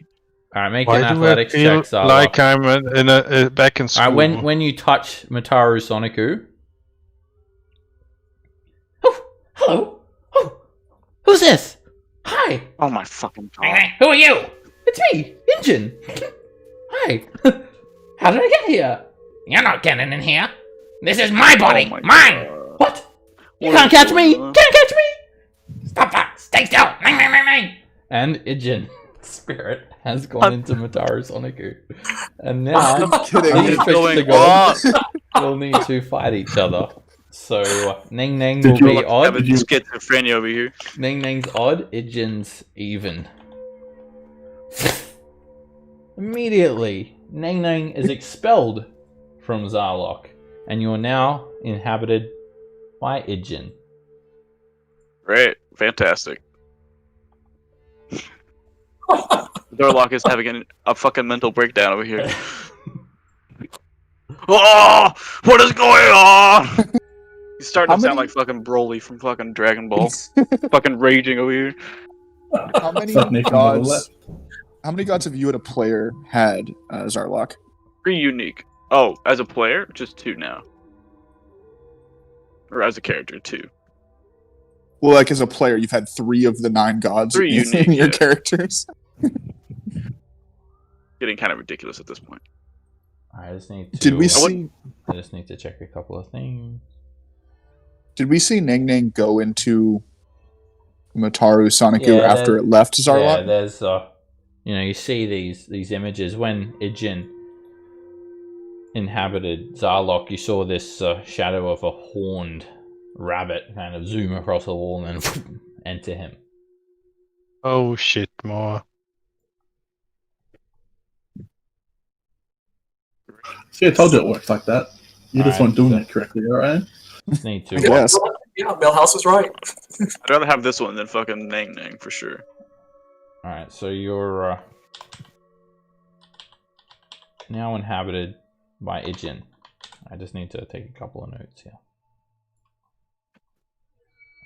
Okay. Alright, so now you have Ijin's spirit inhabiting you. And should be able to see that there. You gain a new floor. I'm sure you know what it does. Yeah. All familiar. What was the plan? What was the plan? Hello, I'm Ijin. Nice to meet Oh. you. What was the plan? What was the plan? Do you know who Let's not do Nang that. Nang was? Oh, Nang Nang. Okay. Nang Nang. Nang Nang's okay. Not like that Obalaka, that loser. So risk adverse, so obsessive. And possessive. All I know is I'm going to be quite first in initiative rolls. Okay. Let's not follow any plans. Were we going to Now go you up have the top your- of those stairs? Let's do something crazy. Let's not do that. Let's do a belly flop on Millhouse. I never would have Sonic thought stop of him that. from doing that. You won't know. I'll do a lean fall or like a truck fall onto Millhouse. Make a dexterity save, Millhouse. We're just in a I think Milhouse would be expecting something. And he just belly flops on you. Tackles you So- to the ground.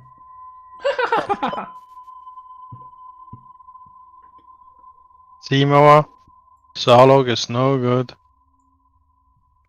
I'll just stand up and pick up Millhouse and set him on the ground. I'll slap his hands away. How dare you? Don't you touch me, you filthy peasant! How dare you? Tell him, Millhouse. Tell him how dare he. How dare you? Yes, how I'll dare just rip you? that. I'll just How rip dare that. you ruin our plans to only let me walk into this maze? I'll just rip ass right in front of him. Make a constitution save, Zarlok. You follow through. Solid. The nasty fart. Oh no, we shouldn't Oh, inhale boy. that, Orion. We might catch something. Sounds like 100-year-old breakfast. Orion will cover his mouth with like whatever cloth he has. Oh, stay at least 6 feet away. This permeates more than 6 feet. Alright, once your gods are done Important. arguing with themselves, they go quiet and allow you guys to continue progressing through the tomb.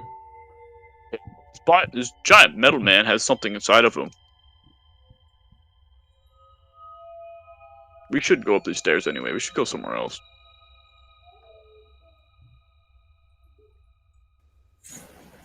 Alright, let's let the weird barbarian we just met and who seems to have a severe case of multiple personality disorder go on his own.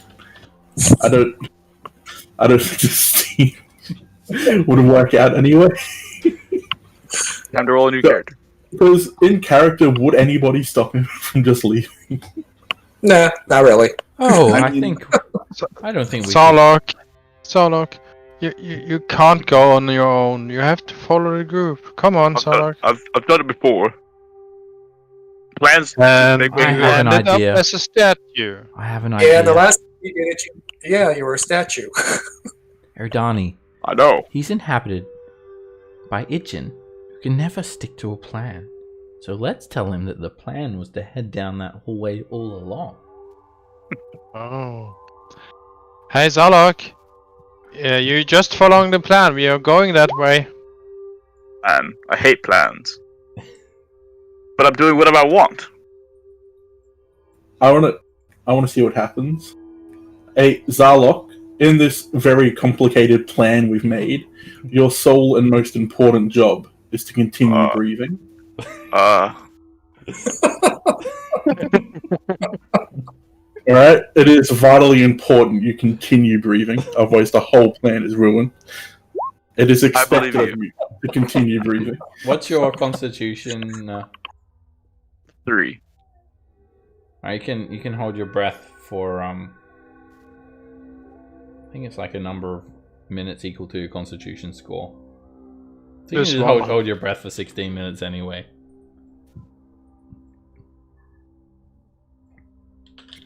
Cool. You shut up. Alright. Now let's see.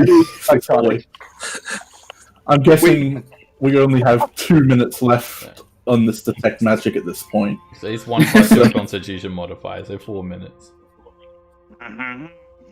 Well, Millhouse, I actually wanted to try something. Detect magic has now gone off. You guys were arguing here for way more than 5 minutes. Did I at least see anything from where I was in the hall? No, you didn't detect any magic. Listen, Millhouse, I have an idea. I think that if we can store gods inside of Sonic. Yeah, maybe. Watch this. I have an idea. And I'll go over to Sonic and I'll put both hands on him. Nothing happens. Fuck! I thought that would work.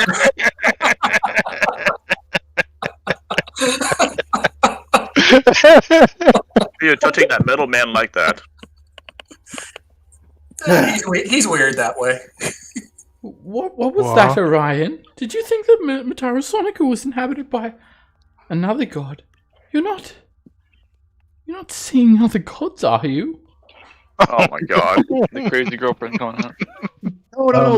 Listen. You're the god for me. Oh, don't worry, Orion. I think we're going to, unlike these others who are swapping their gods around, I think we're going to stay together for this entire adventure. Oh no. Nothing would make me happier. Well, I can't see any sort of situation where I would be departing you. This Inconceivable. might not work. What was that? Sorry. I'm sick and tired of Uberlaka, so I'm going to try one last thing.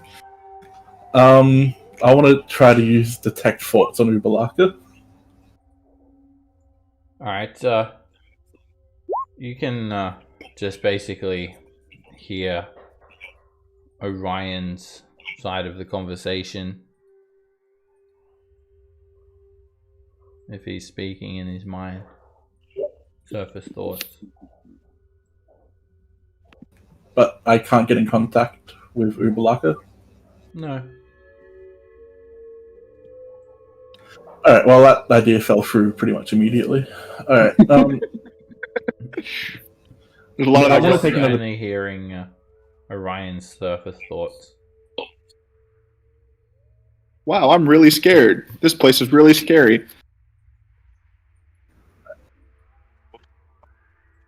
this is to Papazotl. Papazotl. Unfortunately, my intelligence falls well below your own. Yeah. So it was correct what you said about swapping gods as possible. Yeah. However, it seems that Orion, no matter what he tries, can't get rid of Uberlaka. Can you think of any possible way why this might be so, or how we can rectify this? I don't much care. I think you shouldn't waste your mental capacity on pondering about the well-being of these peasants. I understand that I don't have much mental pondering I can spare for my tiny mind, but I would prefer if your servants were at their peak efficiency. I am tired of us standing on these stairs, Millhouse. Order one of your peasants to enter this room ahead of us so we can continue on immediately. Let us not waste any more time. Now tell them to do as you command.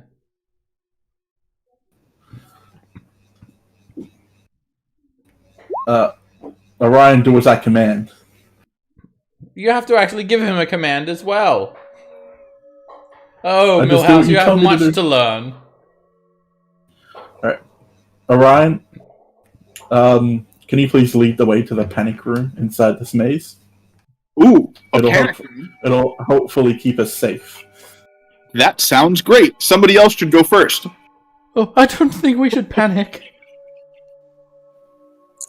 I don't know, the panic room only has space for one person, Orion. If somebody else gets there first, you can't get into it. Shit. I should go first then. Right, Obalaka? That plan is lame. I don't know. I don't really have the power to make any demands or take you over. Oh wait, it's been another day. Oh, I could. Oh shit. I could charm you. Oh, yes, I could make you do things. Things that I don't want you to do. Well, if it's safe, like Papazottles and Millhouse say in here, should we go first? Oh, I don't know. I think we should ask Moa, perhaps. Moa's kind of nice. Moa, you're kind of nice. What should we do here?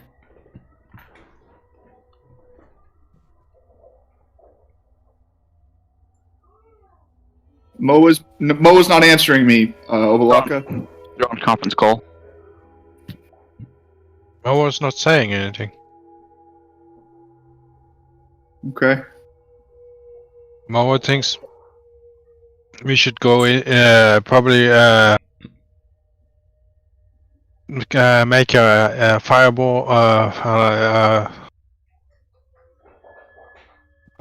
camping fire and sing Kumbaya.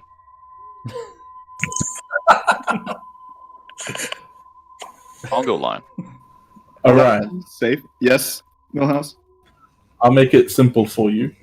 Head towards the panic room, or I'll start making scary faces at you. Ah, okay. My one weakness. You only have one? Orion will tiptoe forward. His one weakness is that he has many weaknesses. Oh no, we can't be the first one to go in here. Orion, please don't. Okay. Making scary faces at him. Yeah, Making scary faces. faces. Everything is terrifying. Orion sits down and curls into a ball on the floor. Sonic will push him through the door. It was too much. Alright, Oh, Sonic will attempt to push him through the door. make an athletics or an acrobatics check, Orion, to try to avoid being pushed. Okay. And Sonic can make an athletics check. You managed to just slip out of the way. Stop that! Stop it! Tell him to stop! Stop it! Oh, Somebody else go first. I'll follow behind. well, I guess if that's the case, we have So to plan Zarlok, so Zarlok can't go first. Are you following the plan with that Orion is going first before you? Is Zarlok unconscious yet? Has it been forming? Yeah, I was wondering. He's still holding his breath.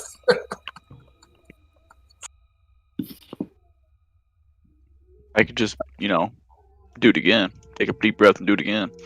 If we're to continue, I think either Millhouse or Eridani should go for it first. Preferably Wongo, but that's my 2 cents. I'll follow behind anybody who goes in. Yes, if we're going to sacrifice someone, it should be Wongo. I agree. Moa says. Oh. So, Lola, do you think we're gonna stand here all day? No. It's looking like we are. I'm sick of standing around here. Let's get in there, Lord. I'm gone. That's it. What's in here? You're getting stabbed in the neck tonight. You just know that. Oh, that's what's in here. Hey, Zarlok, you should come in here and look at this. So, you got the relief carvings all over the walls of this black star zapping people. And it is a little bit of a maze.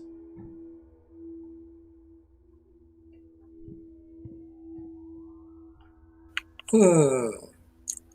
Where else are you going? I'm trying to decide Yeah, which way eventually. we're going.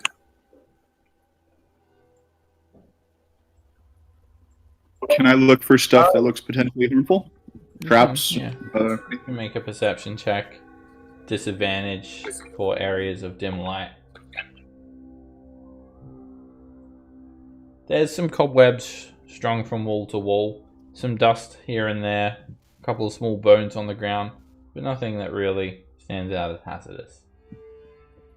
I don't see any traps, guys. I think we're safe to continue. How about if we head towards the skull? Go for it. You do see a skull button pop up in the maze as you enter. Yeah, and I'm gonna carefully head that way. Joe Ryan. I might tickle you. As you come around the corner here, you see something amazing. Huh? In the center of an open space, there is a black opal crown set with glittering gold, resting atop a marble pedestal. Thorlock is getting a small twinge from his past god. Fucking like. This thing is We're a covering. black opal crown. This is the thing that the Yuan Ti were chasing. That's right. An I ancient, remember that. powerful, fabled treasure. Lord, the ashes in that that you stole are moving. The ashes that I stole? What? Which ashes? This From the paladin. Oh, my jar full of, what's his name? Alright, this black opal crown, so it sits here on a pedestal and it looks absolutely magnificent. I mean, just the value of this thing as an art object, easily worth 5,000 gold pieces. But, I mean, that's pretty much just the junk value of the opal and the gold. Imagine the art value of this. 10,000 gold, 15. Maybe someone would be willing to pay even more for such an ancient and unique fabled treasure. Think about the historical value. Ooh. You were explicitly told by the Yuan Ti to retrieve this crown. If not, there'll be consequences. It would be nice to have, and it is obviously trapped. Can I make another check specifically surrounding the pedestal or the crown for any traps that might trigger when we take it off? Of course. It's resting here on a marble pedestal. There's nothing else to it. Nothing that looks hazardous. Maybe we should just look around all the hallways before we do anything. There's a skull button down here. I pressed the skull button. It clicks and it sinks into the ground and rises back up, glowing green. But it's a very nice crown. I think we can just take it. I think we should. We should bring it to a museum. We could, at the very least, take it and figure out what to do with it later. Right, because if we pass this and this is a maze and we get lost, we may not be able to come back. I mean, this maze doesn't seem super difficult. I'm kind of like, as we're going down the hallways, I'm kind of like making a little mark on the walls with some chalk. Okay. And to kind of like, say, hey, this is where we came from. Or Hey, the direction. Donnie, I think there's something over here. Can you take a look at this?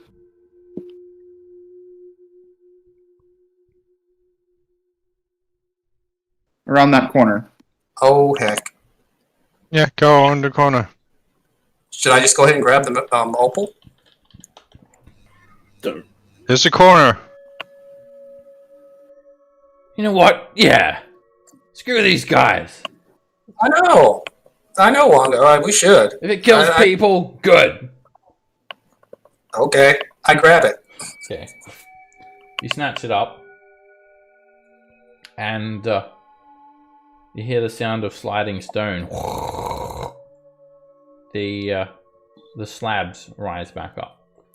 And you now have the black opal crown. You're not really sure what it does, what special properties it has, but you do know that it's worth a very, very large sum of gold.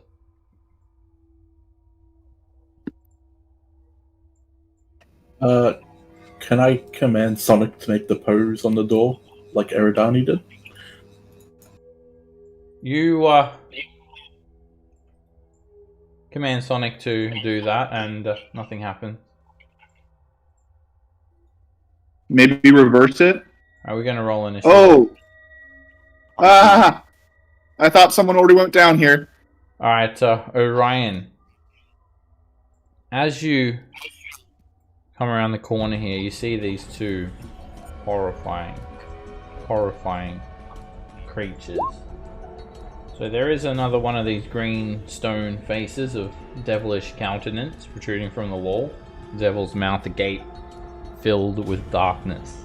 And these two disgusting wretches crawl out of the darkness. They have elongated mouths. Their eyes are just hollow sockets.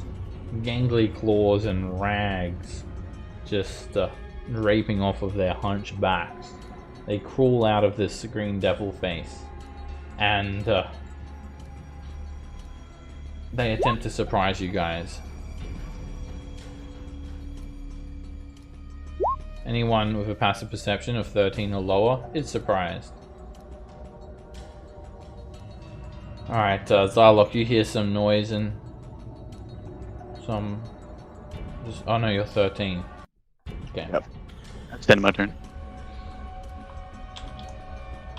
Alright, you're actually feeling this aura come off these things, Orion.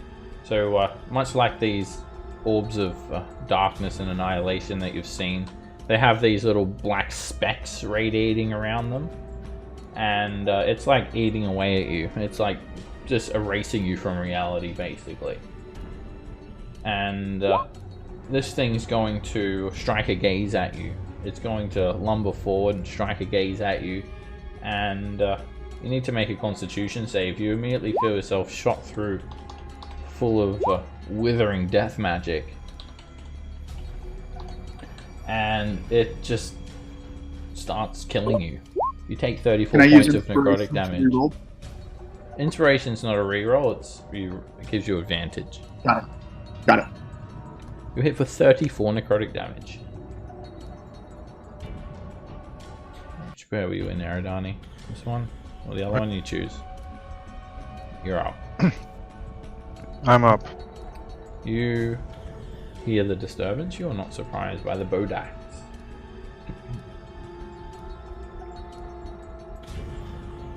Was Sarlocke surprised with Feral Instinct? Only if he wants to. Forgot about it. It's all right. Well, okay, right, yeah. Well, I hear something coming from this direction. So... It's like a horrid murmur.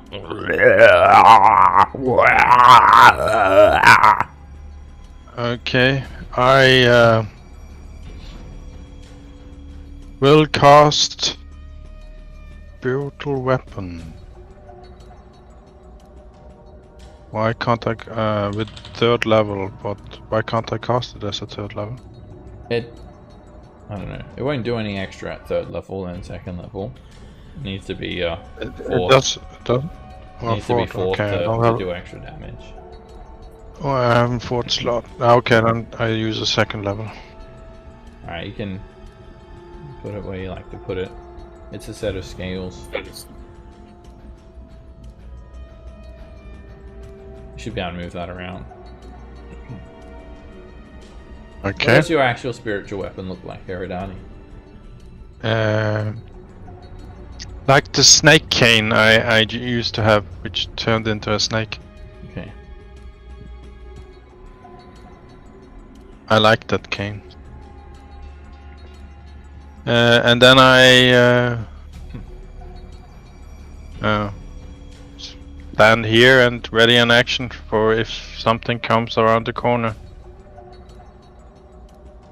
Following Orion, who probably is gonna run away. What action, sorry? That's I'm holding my action. Wait, what? For... What? If you're taking the ready action, it has to be a. You need to specify. Yeah, Yeah, I was saying I holding Eldritch Blast to Okay. blast anything that follows Ryan around the corner. Okay. And that's my turn. Alright, Ryan. These things are so horrifying to behold that it is making you sick to your stomach, and it makes you feel weak and dizzy. And you're able to avert your gaze, but if you look at this thing, you feel like you're going to have a very bad day.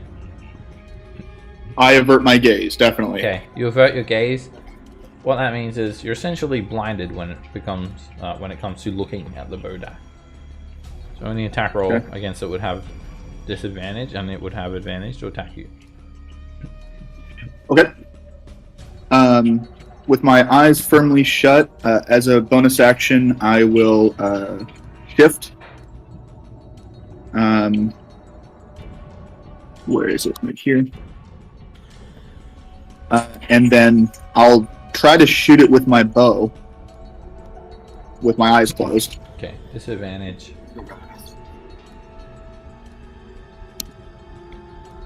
And do you hear the arrow hit something? I'll try again. And then you fumble the arrow, dropping it onto the ground.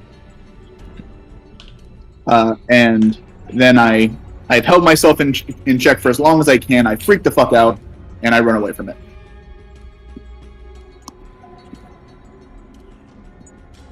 $20, $25, $30. Guys, there's something after me! I got this!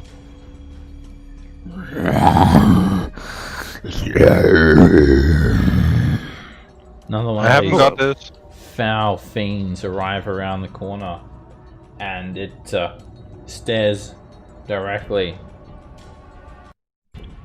at Zarlok with its withering gaze. Zarlok, make a Constitution saving throw. You resist the withering gaze, and you take 8 points of necrotic damage. At Millhouse, you can see this thing from around the corner, and it strikes death into those whom witness it. Do you choose to look at it or avert your gaze? I'll avert. Okay, you can't look at the creatures. Well, you can, but you're essentially blinded while you're not looking at it. Blinded from the Bodak, you can still look at other people. Just not at it.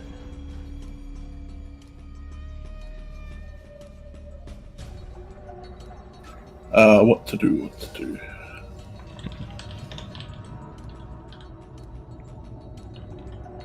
Well, I think I heard Orion whimpering in pain.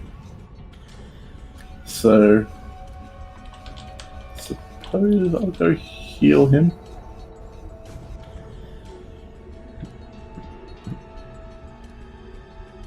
Hey, buddy, I heard you got hit pretty Oh, you're bad. surprised, sorry, Millhouse. You're 11 passive perception, right? Yeah, Papazotl though gives me can't be surprised. Oh, sweet. Cool. It is pretty sweet. I thought I was surprised too. And apparently no fall damage either. We're Yeah. not getting surprised today. Millhouse, it's really scary back there. I want to try out my new spell. Pathetic. You get back in there, Orion. I've never seen such What? a pathetic creature in my life. Papazotl says. Orion agrees. Alright, and I'll use my bonus action to bump up Orion 2d6. So in this case, do I roll the heal? Or Yeah, does you're the one Orion healing roll him. the heal? You can roll.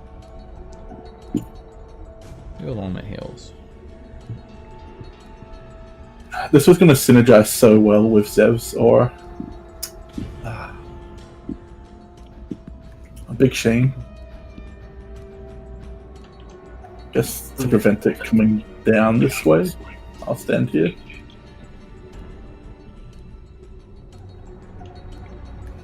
Oh, it's up pretty high. Well, ah, sweet. Sounds like people are getting hurt. I know. Well, let's just make sure we don't get hurt first. So I'm going to cast this on myself. Yes! I don't know what that does, but I like it because it was on you only. Yes. Does Wongo take damage from that? Alright, it takes an entire vial of holy water or powdered silver and iron, which you're using. Yeah, and I have holy water, and I think it brings me down to like 3 vials or 4 vials. Let me look at my list. Okay. You pour the vial out, and you're protected. Okay, yeah, I'm down to 3 now. Okay, alright, so I'm going to make movement to this point here. And I still don't see anything. Alright, it is over here. Ah, that's where it is. I see it now, yeah. You're feeling like there's just this horrible aura coming off of this thing. It's literally just like annihilating you, like erasing you from existence. Not only that, the thought of looking up at it, it makes your stomach sink.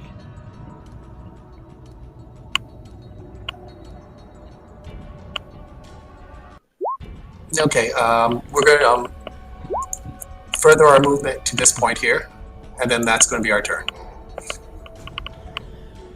Okay.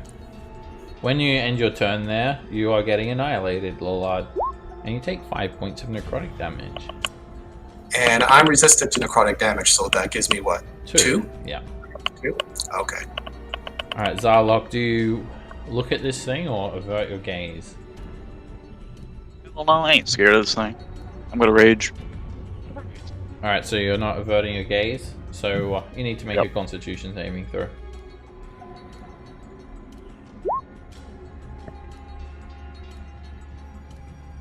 You fail the saving throw, and you start to feel like bad, like as if you could literally just drop dead.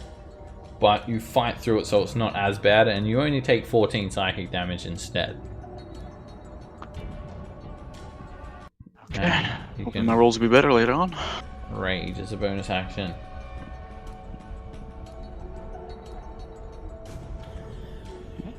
Thing except psychic, I'm resistant to. I'm just gonna run up here. Don't have any magical weapons, so ain't gonna do a whole lot. I'm just gonna wipe at it recklessly.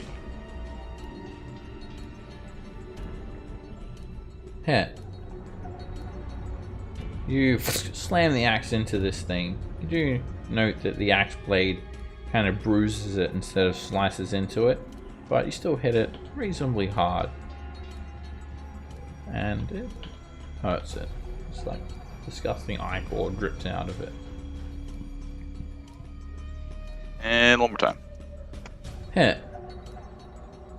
You slam the axe down into it again, bruising it some more and splitting its flesh slightly, so more of this disgusting black ichor drips down onto the ground with a hiss.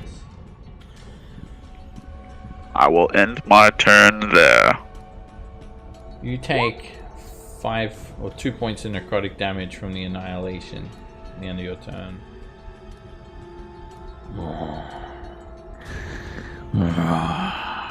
This Bodak emerges from around the corner.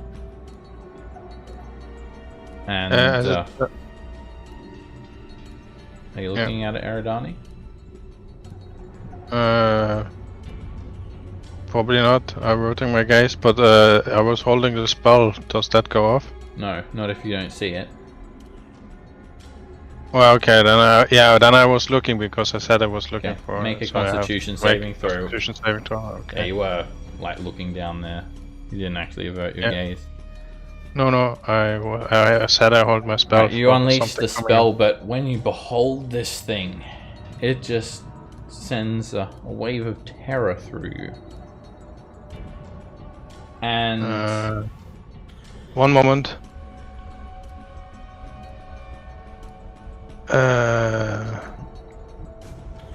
have somewhere saving bonus. Favored by the gods?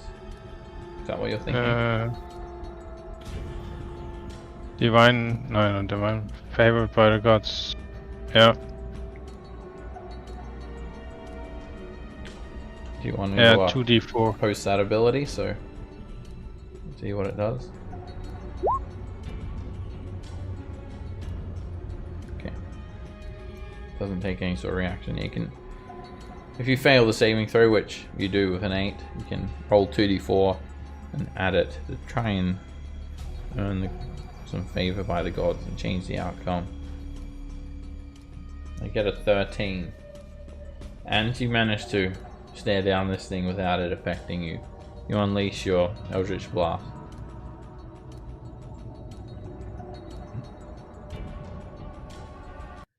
And hit. The first beam crashes into it. 5, the hex is wrong. The force damage just blows out a chunk of its pallid flesh. And I push it back. You slide it back 10 feet, and you can still see it with 3/4 cover.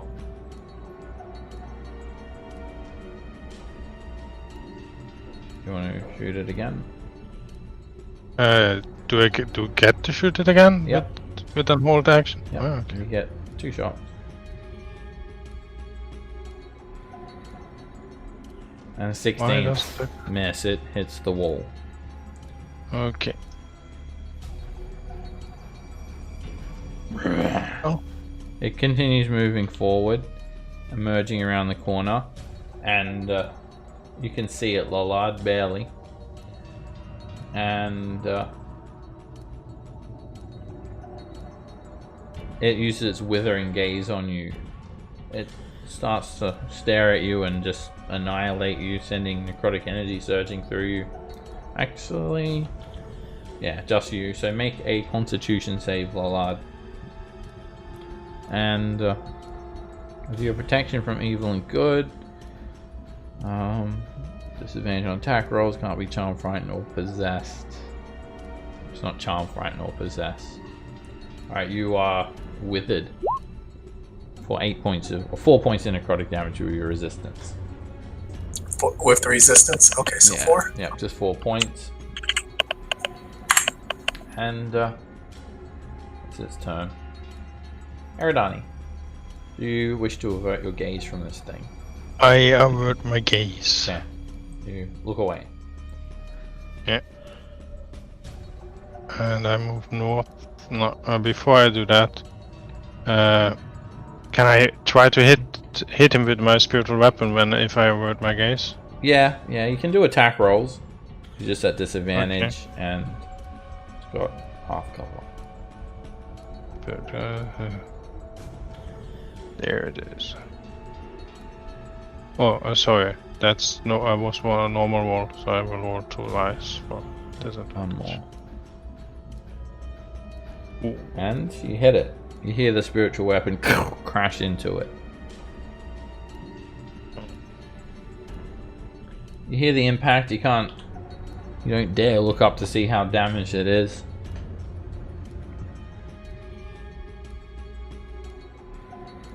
And then I move north.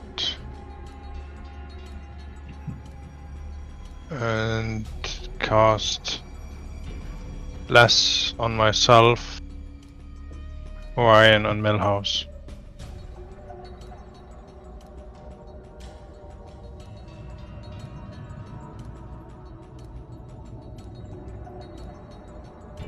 Happened here. Strange.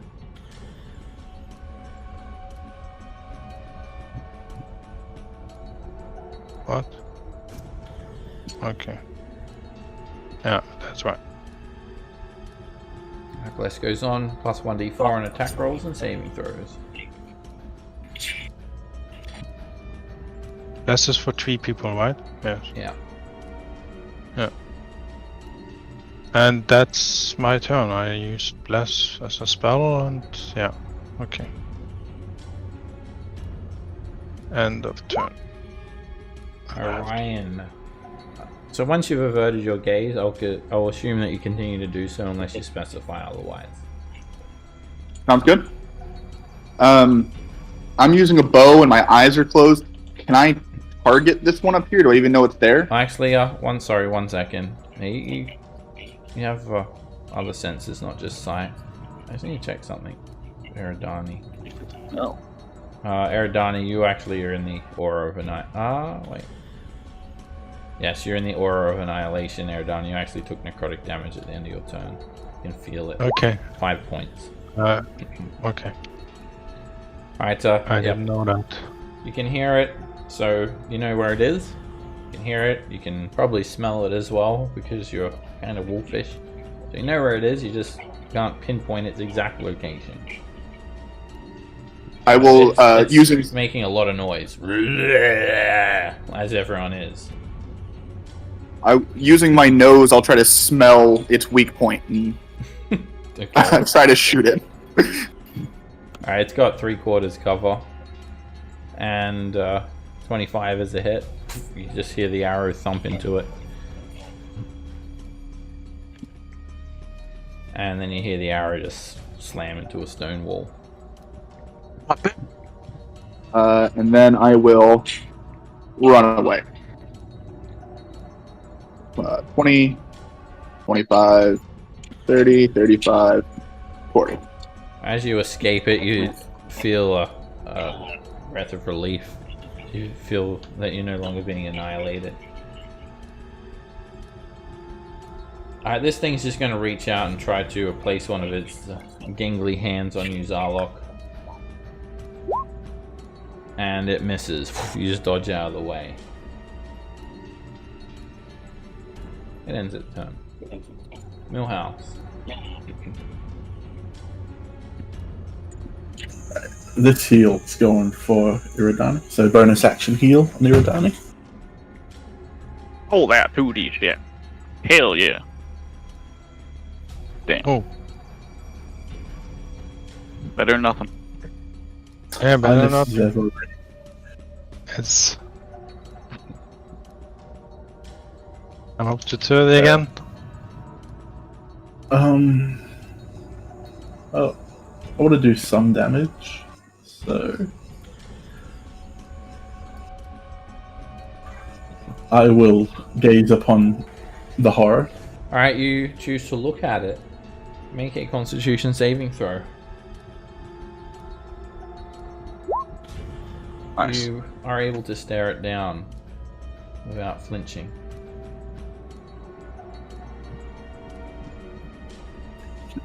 Just double check. I don't think I have the movement to get into. Oh, I can, if only just. It would be 30 feet because you can't cut through walls. Alright, in that case, I don't think I can get a better shot than I can from here. So I'll chuck a 5 alt at it. Direct hit. The firebolt slams into it. It hisses and sizzles slightly, and its flesh seems resistant to fire. Cool. Cool. Things are gnarly.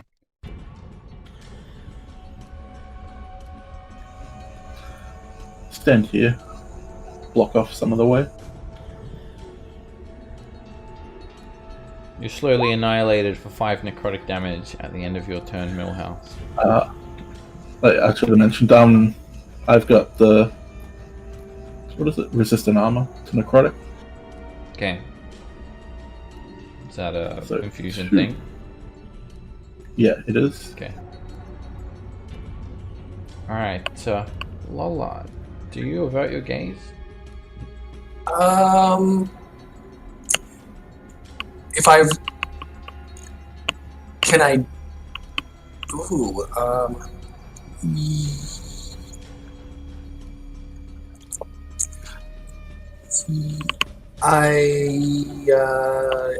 nah, I'm gonna go. I'll still look at it. Alright, you stare it down. And Yeah. You will get advantage on the saving throw from your protection from evil. Make a Constitution saving throw with advantage. It's actually a type of frighten effect. You can stare it down unfalteringly. You're not affected. Okay. And I'm going to do this, let's see, the one that's up here with Zorlok and myself. I'm going for Wongo's little special ability. Okay. You're going to unleash Psionic Assault. And the energy, like it's an invisible shockwave concentrated only on the Bodak. And it makes a wisdom saving throw.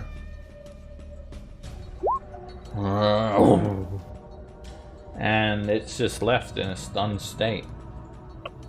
And I just kind of whack Zarlok on the shoulder and go, hack it up! And that's my turn. Alright, even despite it being stunned, it's still permanently annihilating all around it. And you take 5 necrotic damage, or 2 with your resistance, at the end of your turn. Alright, sounds good.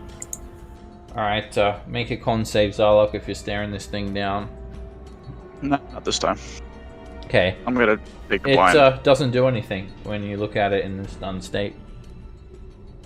Oh, it doesn't? Nope. Oh. When it's stunned, it's kind of looking down, or its eyes are all kind of milky, and doesn't seem to have that same effect on you.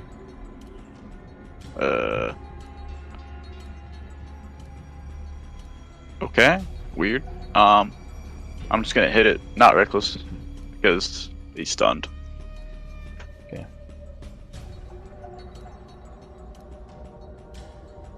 Hit. You slam the axe into it, chopping it down, bruising it, and hurting it. It looks a little bit damaged. Let's hope for a crit, but yeah, I'll do one more. And hit. You slam the axe into it again. Although its flesh is resisting your weapon, you've just basically beat it down enough now so it looks bloodied.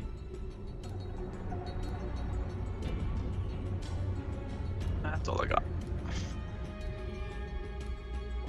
At the end of your turn, you're annihilated for 2 points of necrotic damage. Nah. This Bodak creeps around the corner and it pursues Eridani. And when it reaches you, it focuses on you with its withering gaze. Eridani, make a Constitution saving throw. Constitution saving throw. You resist the withering gaze, taking 10 necrotic damage. It then creeps right up to you and opens its mouth. Elongated jaw opens up like it's going to eat you. Bless is gone. It's not. You have Bless yourself, so the minimum you would have got was a 10. Because Bless goes on to that save too. Oh, okay. Yeah. I can feel the annihilation just oozing off of this thing. Eridani, you're up. One question, Sebastian. Eldritch Blast. When I look at the spell, it says a creature within range. It doesn't say anything that I have to see the creature. You don't have to see it. You can attack it at disadvantage. Okay. Any attack roll, you can attack at disadvantage. Okay, then I will Eldritch The Blast. only reason before that you had to look at it is because you were ready to. Okay, yeah. I agree with that, but you said. Yeah, anyway, forget it. Oh, yeah, you can attack things that you can't see. You just at disadvantage. And that hits. I will blast it to Kingdom Come. You knock it back 10 feet. You hear an explosion of force. And I will do so again. Okay, it's got 3/4 cover now, and you're being hits the wall. Yep. And then I'm gonna move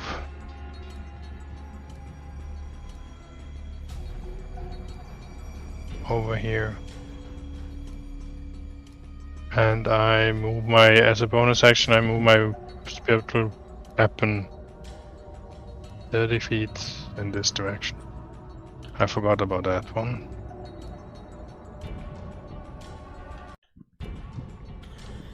Okay. Alright, you're annihilated for 5 points of damage at the end of your turn. Oh. This is gonna do. You've been annihilated. Yeah. Orion. I'll creep back forward into the room here. 15, Bless goes down. 20. Sorry, let me take Bless off here. And I will use Thorn Whip to attack this Bodox here. Okay, and are you looking at it or not? No, I'm not. Actually, I have to. I'll look at it. Okay, yeah, when you look at it, it doesn't affect you. Alright. Here's the Thorn Whip. Flat. Solid. And 23 hits it. The magical energy slashes through its flesh. That seemed effective.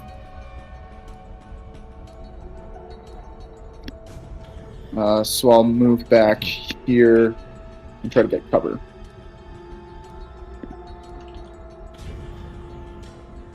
The Bodak is now no longer stunned at the end of its turn. It recovers. Millhouse. Alright, bonus heal to Iridani.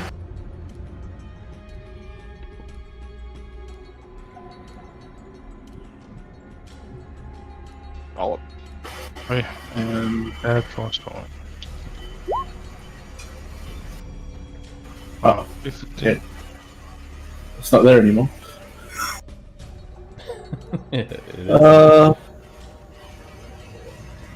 Is it? So that's 15. Right, so I can't get to it again. I guess 5 at it. It's got 3/4 cover. And when you look at it, make a Constitution saving throw. Yeah. You can stare it down without being affected. So I move 15. Make it there. Then I'll throw a 5 at it. I think 25 would be there, right? Because you moved like 10, 15, 20, 25. 5-volt misses. It hits the wall. Oh yeah, 25. I move like that. I thought you started there. But you started. 11 is a miss. At the end of your turn, you're slowly annihilated for 5 necrotic damage. 2 resistant armor. Oh yeah, your special armor kicks in. Alright, Lollard. Are you looking at this thing? If you're not averting your gaze, make a con save. Yeah, I'm gonna have to look at it. Okay. So It forces you to look at it if you don't avert your gaze. Make a con save. You're not affected by it. okay, so I'm going to smack him in the brain again with Wongo. Alright, use another psionic assault. Ah, we could do this all day! I know, this is great, Wongo. Another shockwave of psychic energy hits the Bodak's mind, and once again it is stunned. And I am going to, let's see, it's down that far.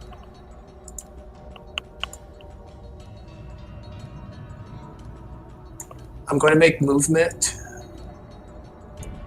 past Eridani to this point here.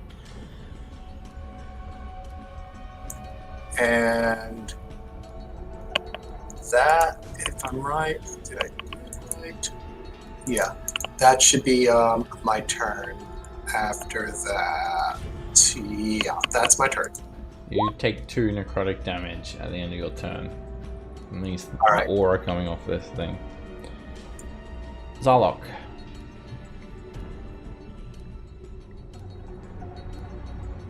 Keep hacking at it. Yeah. Continue beating it down with the axe. Hit.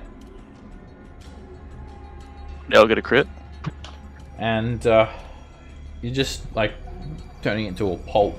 The blade is not slicing it, but it's just bludgeoning it basically. It's still kind of there. And crit. I did it. So now I'm gonna add a vertical critical here. Boom, boom, and bam.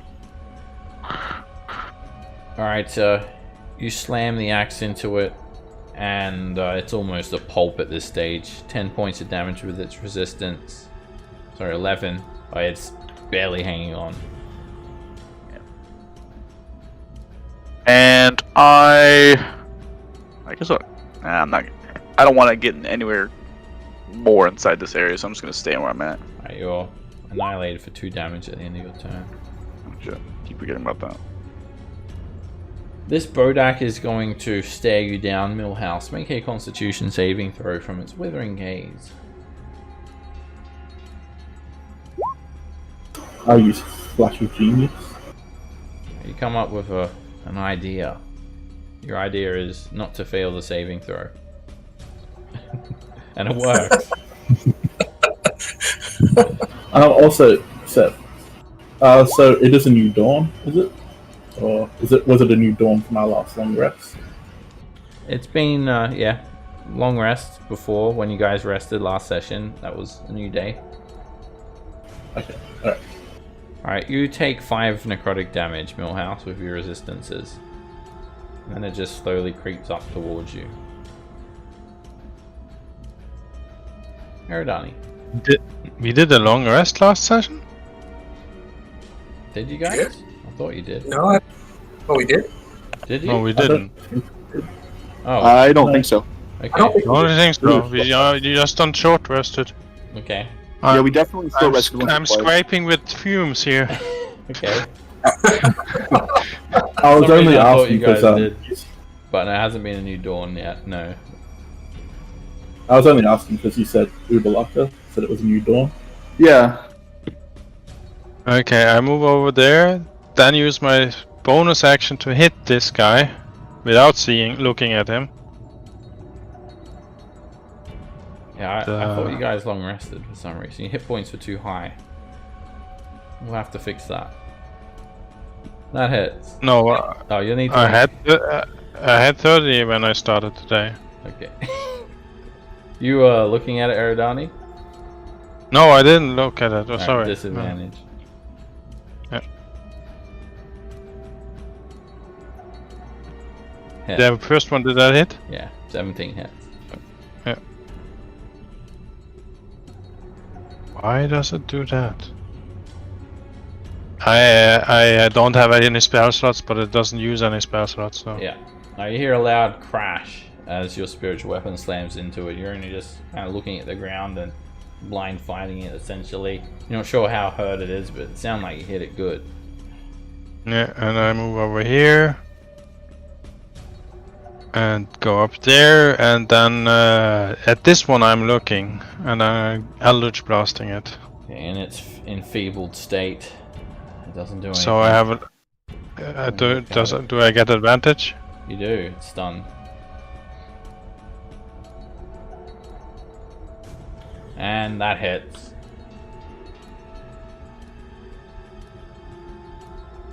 The beam crashes into it, and this disgusting undead creature just slides along the ground dead. Why don't I get my charisma bonus? It fucks it up, so you gotta fix it every level up. Okay, I'm gonna fix that after this turn. Oh, well, that was my turn. Okay. That beam just cut straight through it. Then it's end of my turn, and I'm gonna fix that thing. Orion. Alright, I'll turn to the other one.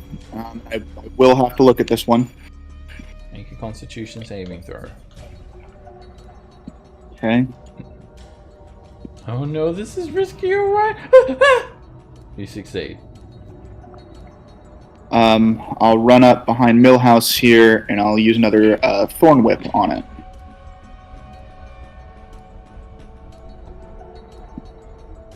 Hit.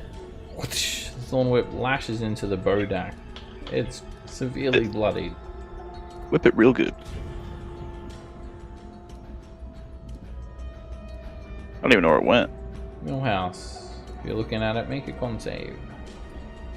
I am looking at it. Ooh. You start to feel yourself being run closer to death. You fight through the fear, and it doesn't fully just annihilate you. Instead, you just take 12 psychic damage, but you feel felt your life force slipping for a moment. Then, sorry, Orion, you also took 5 necrotic damage, by the way.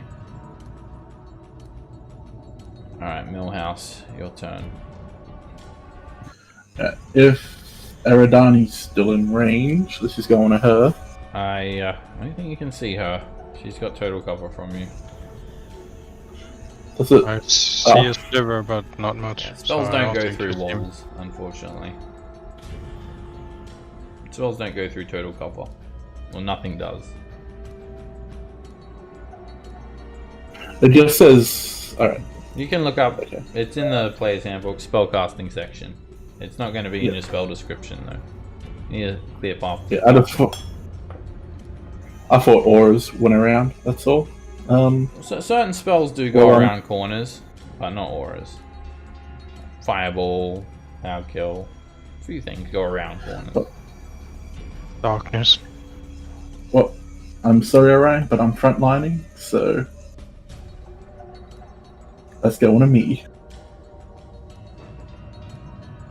Of course, we should make sure that we are fully preserved before wasting any heal juice on peasants. Mm. And Orion, if you're in more danger, that means you will leave you. Who knows? Okay, so I'm gonna slap it around with Bob.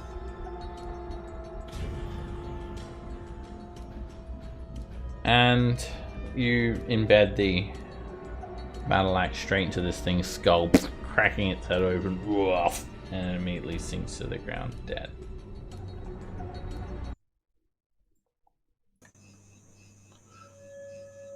Okay. Can I? Okay, that's all of them. Yeah, you can heal up. I got another 2. So Orion, since he keeps whining, can have one of them, and Eridani can get the other.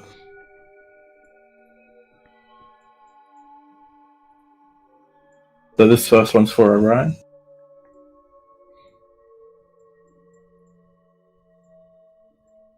And that's for Eridani. I even made it even, so you can't complain about getting paid less.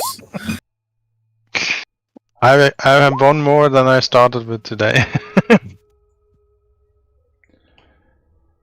Alrighty, so you've claimed this fabled treasure, Lollard, the Black Opal Crown. And now that things have calmed down a little bit, you're all welcome to make a history check to try and recall lore about this thing, although you're not sure if it has any special properties.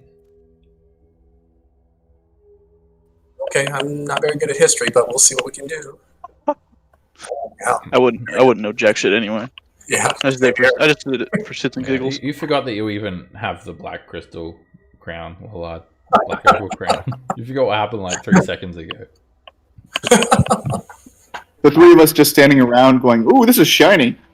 Oh, pretty. All you guys know Wear it. is that the Yuan Ti are looking for this crown, and they believe that it's going to bring the world back to the primordial ages, before the days of thunder when Dendar the Night Serpent ate the sun, the dawn of this world. During the age of darkness. Well, let's keep exploring, and maybe this crown will buy us a ticket out of here if we ever make it out. Well, we have a problem. Didn't the door close? We can search for other ways out, maybe. Maybe there's a way out, another entrance or exit at the end of the maze. Yeah. Well, Let's yeah. put- So these let's slabs, put they're closed. There's an exit to the north and an exit to the west. Now the slabs, they also have a like a painting on them, so you can just mimic the painting to open the door. Oh. Then shall we go west? So Can I? it's a little bit different. The painting's a little bit different. Painted on the inside of Okay. the slab is a male humanoid wearing a hooded cloak. Once again, where stars where his face should be. And the figure is holding up his right arm this time, which is neatly severed at the elbow. Okay, I'm not gonna do that. If only we had Nathan. It's like it was made for it. I hold up my right arm. Holding up No, your no, right I don't. arm. I don't. You Oh, don't? Okay. no. You almost held it up. I'm apprehensive. I'm apprehensive. So, anybody else want to open these doors? I kind of lost track of where you went. West. West? The west hallway. Can I search these creatures? Did they drop anything useful or valuable? No. I mean, Okay. well, Do you know maybe what it direction depends west is? depends on what you find useful or value. This is what they look like. They have some robes. Yeah. I mean, that's the height of fashion, so maybe. They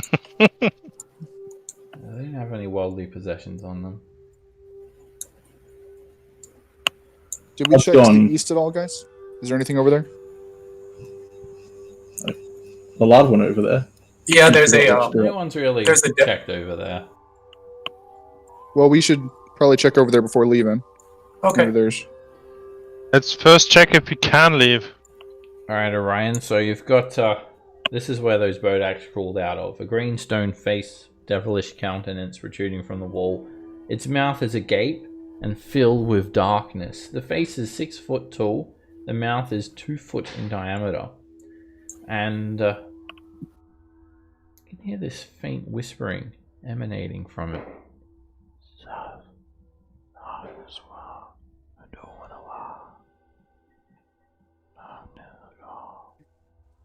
You guys hear that? No. Can't quite make out the words. It's a faint whisper from the mouth. It might become clear if you just shove your hand in it. Well, I'm not gonna do that, but they're hypnotic, and I want to really try and listen here. Well, Make stick your ear a up close. perception check.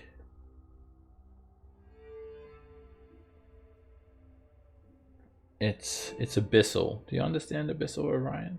Or does anyone understand abyssal? Definitely not.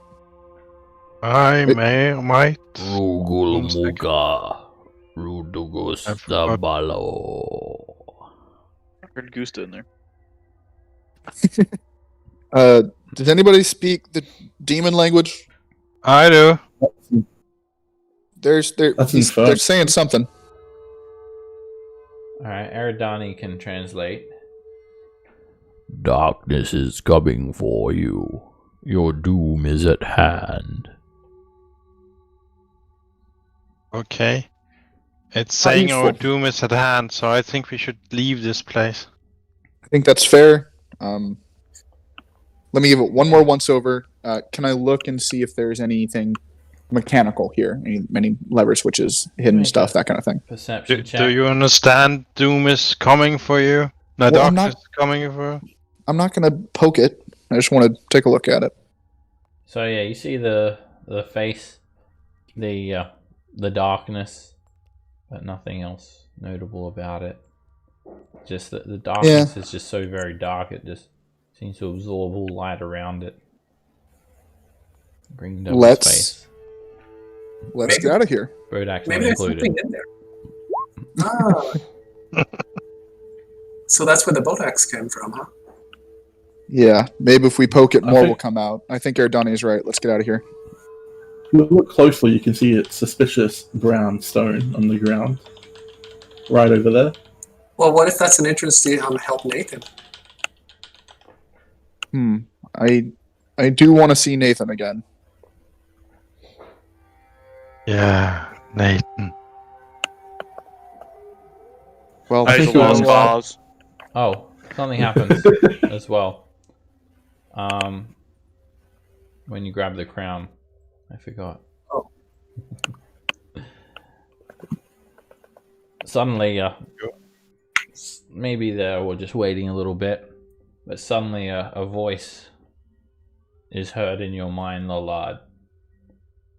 Hello there. Mind if I come in?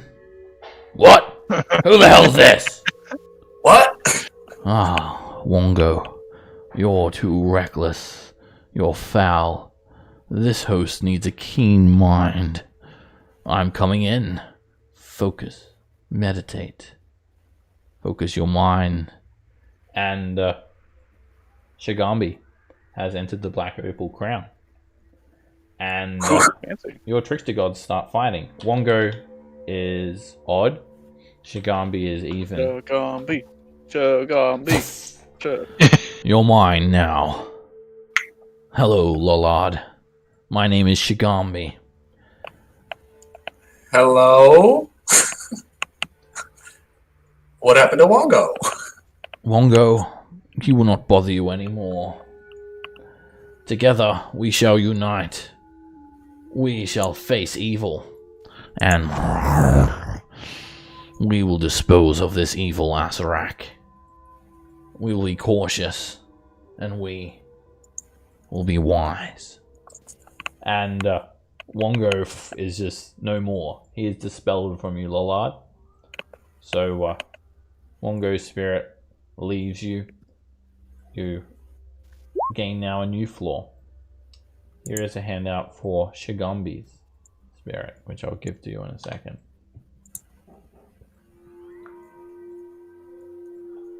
And while inhabited by Shigambi, you gain a new floor. And you also gain a new special ability. You'll see it there. You know how it works. Wongo is dispelled. is Wongo's exit visible? Yes, you see this. You basically see a Commodon, kind of green snakes sprout out from the Black Opal Crown and inject themselves into Lollard, and Wongo's. Well, Wongo's exit's not visible, but Shigambi's exit is. I dive for the crown. Is there any more gods in here?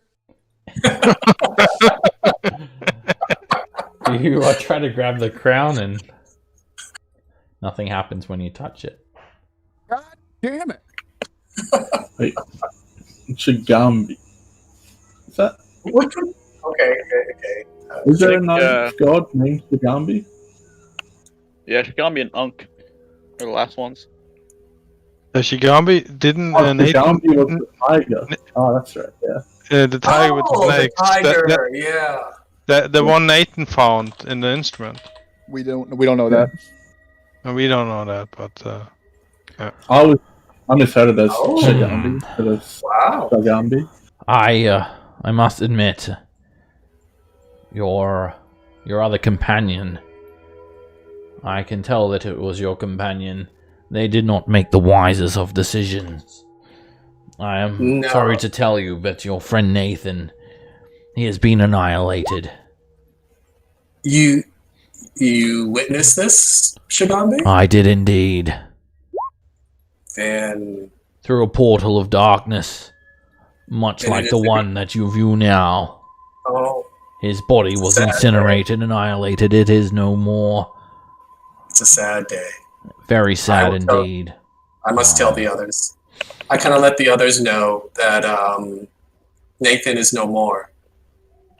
He went bravely, though. He did die, fighting bravely. No one is perfect. No one is Shigambi. I like Shigambi. I think we should stop for a moment and meditate and regather our strength. I think we should. So you want to take a break here in this room with this whispering about doom and darkness coming for us? Shigambi says that we should. It would be the wisest move. We're essentially in a trapped room in where- here. And Okay. Well, Shigambi's an safe. idiot. from creatures on the outside. Ooh, that's a Keep good in mind point. that this is just in Lollard's head. None of your characters hear this. Okay. And I just kind of let them know that Shigambi is suggesting that it's safer in here than out there, since no Even one with the skull and this statue of whispering about darkness and doom. Well, here's the thing: no Tomb Guardians can come in here. Yeah. I don't think they're intelligent enough to make the pose and open the Get door. it So now. the Open the only door. threat, would be the whispering Okay. thing. So which you is- want to take why- a short rest? Why would you think Tomb Guardians can't get in here? Well, they didn't seem overly intelligent to me. Yeah, but they're the guards for this place. You should Shigambi thinks tell it's- your friends to listen to me, Lallard. I am far wiser than any of them. Yeah, you guys need to listen to Shigambi. The wisdom that this cat has is amazing. Look, I don't want to listen to somebody that licks his balls every 5 minutes, so I'm not going to. It's the best way to clean them. Yeah. Tommy's a female. Yeah, if I wanted mine clean, I would get somebody else to lick them. You're just mad. That's just how I roll. You can't do it yourself. Who's up for a short rest? I could definitely use it. I don't want to rest while the thing that can potentially spew Eldritch horrors at us is in here. I'm not There's gonna be having danger. some wise old cat dictate what I do. Pff, Shigambi. More like, you come up with the rest, Millhouse. Bad carpet. I honestly don't think I can do better than he licks his own balls every 5 minutes. I might need a while to come up with a better one. That was pretty good, I must admit. Ha! Only peasants lick their own balls. A true leader gets someone else to lick them for them. That's what I said. Well, if we're not going to listen to Shigambi, let's get moving then.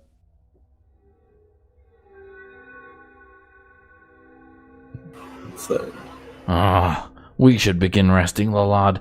They will soon see their efforts are fruitless. And that the wisest decision was to I simply agree. rest. I and agree. your strength in the safety of this room. I'm going for a rest, guys. I'm with Shigambi. Just a cat nap. it's a cat. It's a a cat. wise You start resting and you're going to be there for the next fucking 5 hours. Don't worry, there's no sunbeams here. We should be okay. So, is there anything on this door? It's the same. It's a gaunt, hooded humanoid with just stars where its face should be, holding up its right arm, neatly severed at the elbow. So it's the same as the other door. One of you should sacrifice your arm. It seems like it's the only way. How about we rest first and then we can do that? Because I don't think Lawler is going anywhere. Yeah, we should rest. Good idea. It's better to be replenished, right, Orion? Absolutely. Got to stick with the group, and we got to be rested in case there's danger. Yes, yes. Can't you see all the cobwebs in here, Orion? There are so many spiders. Venomous spiders. Okay, well, while that's scary, that also means that people haven't been here in a while, and Tomb Guardians have not knocked the spider webs away, which means it's safer than the outside. Can I command Sonic to what's it? I guess knock on the door. I just want to make sure he's still there. He can, with a metallic thrum, knock on the door, and you can make a perception check to see if you can hear it, Millhouse.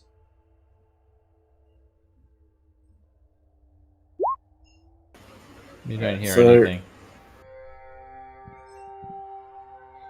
Can you give your robot mental commands? No, I was just shouting through the door. No sound can be heard. Oh. Can you say that he should hold his left hand up like the picture?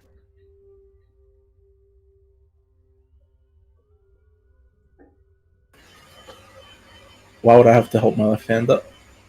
Oh, Sonico. On the other side of the door. I told him to do that pretty much the second the door closed, and it didn't open. Door's closed. Oh, I can only assume Sonic is dead at this point, so I'm going to have to make another one again. That sounds like something you do over a short rest. Sounds like something I do over a long rest. Darn. Alright, you guys can take a short rest in here. If you want.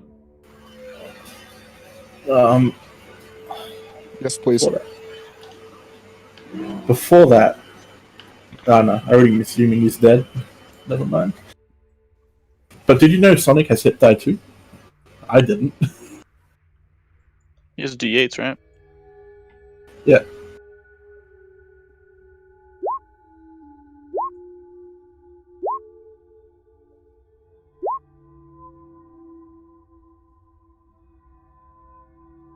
If he is still alive, you can assume that he'll be resting too.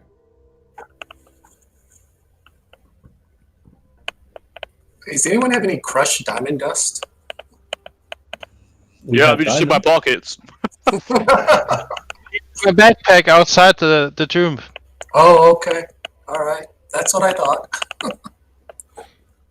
Does anyone have any extra arrows? I'm running low. You want a javelin? Not so much. Want to have some? Much better. Correct, Lollard. I agree. A rest is always a wise thing to do when needed. Yes. Now that we've collected ourselves physically and mentally, we should look to move forward. I agree too. Let's see what we can do to open this door.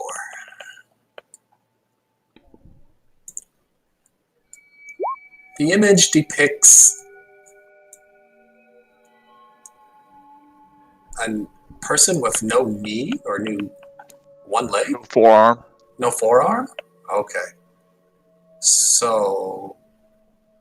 Oh, well, we're not severing our arm, Millhouse. This is what peasants were invented for. Command someone to get us out of this room. I'm tired of it. If only we had Sonic here. He's a true servant. Can we... I don't really have sleeves. Does anybody have, like, sleeves they could pretend to put their arm in? Yeah, I was wondering... We could Could we mutilate one of the Bodax. Can we do some kind of, like, Cut off its arm. move and pose or whatever? And hide our arm behind our back and try it that way? Give it a try. What's the worst that could happen? I mean, you know what I mean? You know, how you can You move lose your arm anyway. We could try posing one of the Bodax. Sure. That's an idea. Cut its arm off and then put it up there. Yeah, let's do that. Okay. Alright, grab a Bodoc and cut off one of its arms. What are you using to cut off the arm? I have a great sword. Okay, you just get someone to hold the arm out. One sweep of the great sword, you've severed its arm. Then I'll At the elbow. hoist up the body. Bring it back. And I will pose it like the picture in front of the door. Or like hold it in front of me and stand behind it and then make it pose like the door. Nothing happened. Frustrated, I throw the body to the ground. I'll try to hide one of my hands and I'll pose like the door. Concealing your arm doesn't work. The door does not open. I kick the door. You hurt your foot. And Oberlacher Ow! cries, "Oh, this is not good, Orion. Why would you do that? We could have broken our foot. It could have got infected and got gangrene, and then it could have spread to the rest of your body." I could try to move it, I guess. Yeah, maybe that way we would have lost the hand needed to open this goddamn door. Millhouse. Peasants. Just get a peasant to cut their arm off and be done with it. One of you, just cut your arm off. It'll grow back. Lord, I think we should start discussing who would be the least disadvantaged by losing an arm. That's not a bad idea. Let's see. Should we just do eeny, meeny, miny, mo? That is nothing but chance. We should make a calculated move. Yeah, that would be wiser, I guess. Well, let's see. This one shoots an arrow, so that kind of needs 2. Let's see. A big man uses an axe that also requires 2 arms. That requires 2 too. I don't think From the sound, requires 2. it sounds like you're volunteering like that. Thank you for volunteering. Me? No, I need 2 arms. No, you don't. You just said spellcasters don't need them, and But I yield a mace. And a one-handed. and a shield. You use a one-handed mace. Yeah, but I have Yeah, I problem have a solved. shield too. Mace and shield. Gotta, 2. like, help me grab this door and pull it into the ground or lift it up, whatever the other one did. We're just gonna brute force it. You guys are just going to brute force it? We're gonna brute force it. Zarlock, help me. It's a magic door, isn't it? Oh, We didn't, I don't need help for this. I got advantage already. That's even we better. didn't I'll have stand Nathan back here here. anymore. Without Nathan, our muscles are gone. Alright, Zarlock, you can make an athletics check to try and push the door down. And you guys see just Work, an guys. incredible measure of strength. Zarlock's muscles, they tense up, they expand, veins start popping out of his neck, starts like foaming at the mouth, and the door does not budge. You feel like it is impossible to move in this way. I don't know why I expected noodle arms over here to open it. Don't be mean to me. I would prefer if he was Noodle Arm. Right about now. Look, either one of you guys takes off your arm or I start chopping. Whoa, Millhouse. Good idea. I could just chop you in half. I didn't think of that, but Here's a question. I don't disagree with it. This is purely mechanical, or this is purely like theoretical. If Orion turned into a chimpanzee with wild shape, could I cut off one of my arms without without reverting back to Orion? You would revert back to Orion. Okay. Or if you Just lost, an idea. if you lost an arm as a chimp and still survive, then when you wild shape Yeah. back, you'd be missing an What arm. Here's an idea. Put your arm in the bag of holding. Technically, it's gone. It's in another dimension. It's in a pocket Interesting. dimension. Worth a Something try. to do with the It's worth it. fucking. I think it's something to do with the fucking sphere or the annihilating thing. Oh, you think we have to put our arm in that sphere across the way That sounds. to the east? That's what Nathan would do. Fourth. That That's I what think Nathan he's did. in memory you should do it. that would probably be the least painful method of removing an arm. That is true. So who wants to try the dagger holding thing first, though? Let's definitely try that first.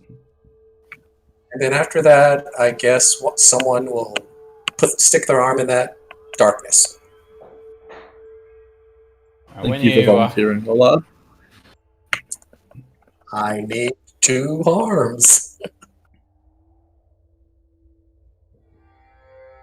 All right. I think everyone's going to start rolling new characters.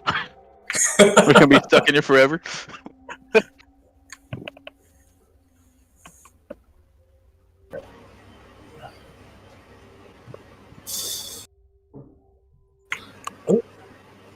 Let's try the bag of holding thing first. You gonna do it, Orion? Sounds like you want to do it. No, somebody else do it. What, the bag of holding thing? I'll give that a try. You stick your arm in the bag of holding, and then, if you hold it upside down to mimic the door, then basically everything's going to fall out, but you can put it back in. But you do that and nothing happens. You stand there with your arm intact and the door doesn't open. The image on the door is someone holding up a severed right arm. Severed neatly at the elbow. They're holding up their own arm that is missing or they're holding up somebody else's severed arm. Their arm is held upright and their arm is neatly severed at the elbow. Yeah. Okay. So they're right. That whole the forearm has to be gone completely. Right. All right. I guess someone's volunteering. Well, just to establish this, has there been a new dawn? Can Obalaka control me, Seb? It hasn't been. No, if you guys didn't long rest, it hasn't been 24 hours. Yeah, I thought you guys had. Okay. Short rest. Then I am. Orion is extraordinarily scared, but before he was controlled and possessed by a god, he was a brave hero. So he is going to try to. He's going to volunteer. Guys. No. This is Obalaka, the way leave him. forward. And I'm sorry, Don't do Obalaka, this, but Orion. you can't. Think about the repercussions. Being How does healing? being a hero is doing things you're scared of anyway, and I'm tired of cowering in fear. How does healing work? If I had a severed arm and I put it next to the joint and healed it, would the arm rejoin? Well, I mean, what sort of healing? If that's what the spell does, then yes. If that's not what the spell does, then no. Regeneration works that way. Too bad a mending spell wouldn't work. No, Construct, yeah. please don't do this, Orion. Think about it. Having 2 hands is normal. It's safer. I God. turn into animals all the time. I'll be the least inconvenienced. I'm terrified, so I'll make you a deal.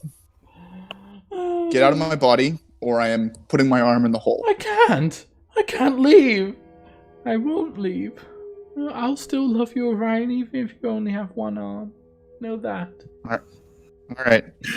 Zarlok, Orion's planning to put his arm in it. Nothing can stop him. I will put my right arm in this hole up to.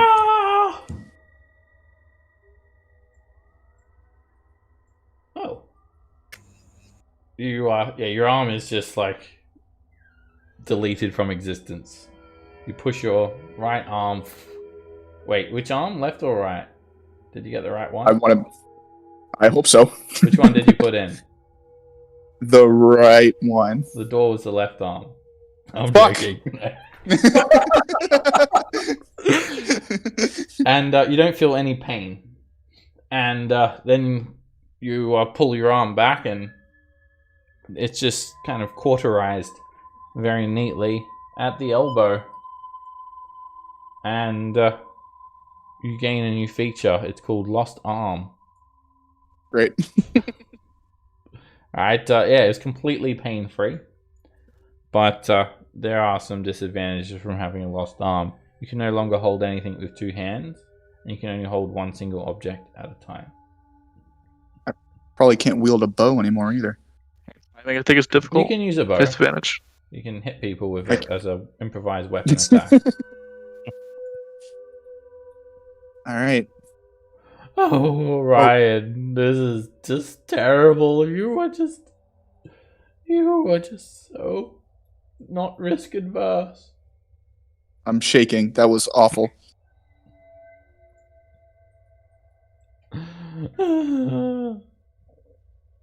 It needed to be done. Oh, the door's open when you come around the corner, Sarlocke.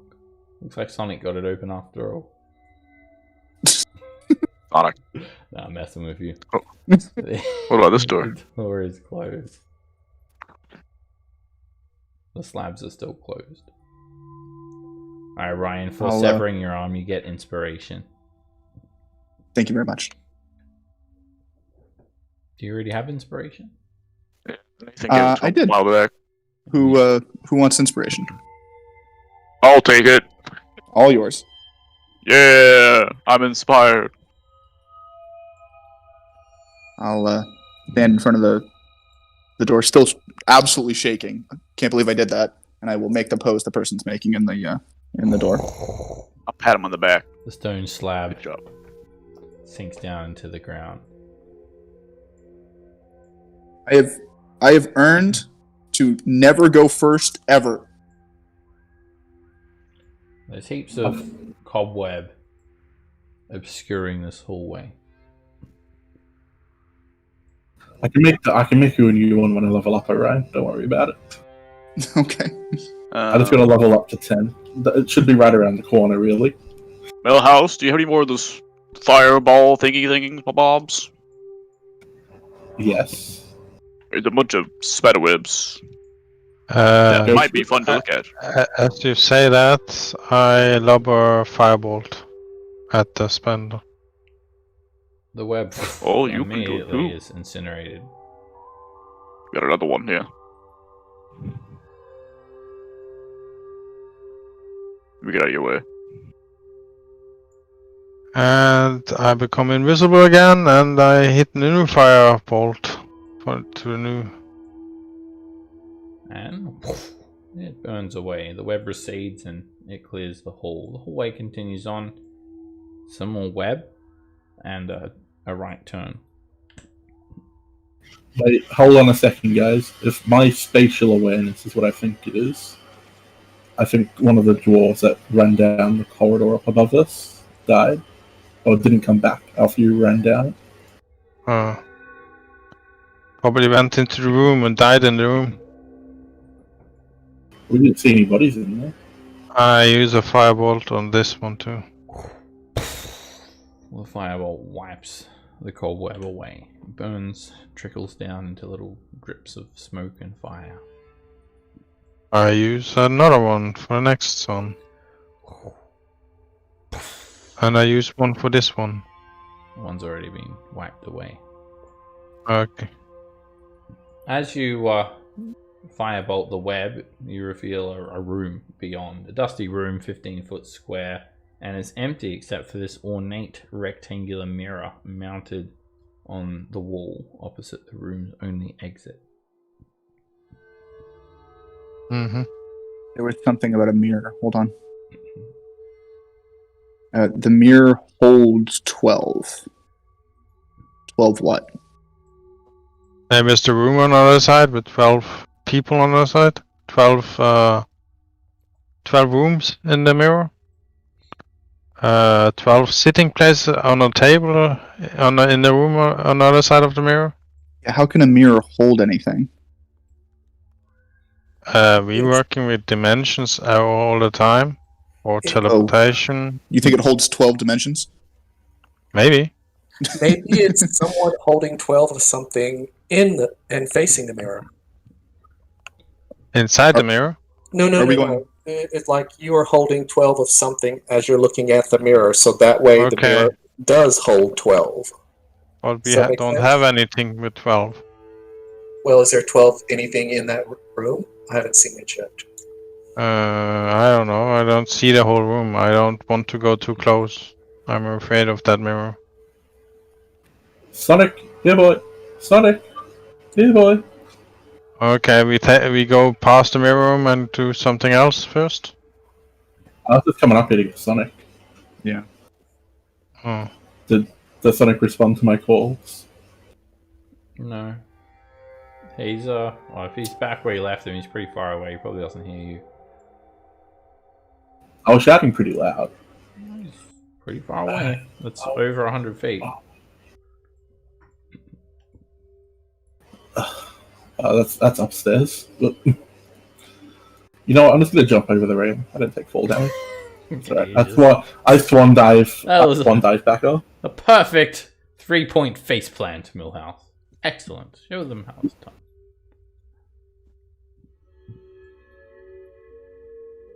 Sonic, here boy. Here, Sonic.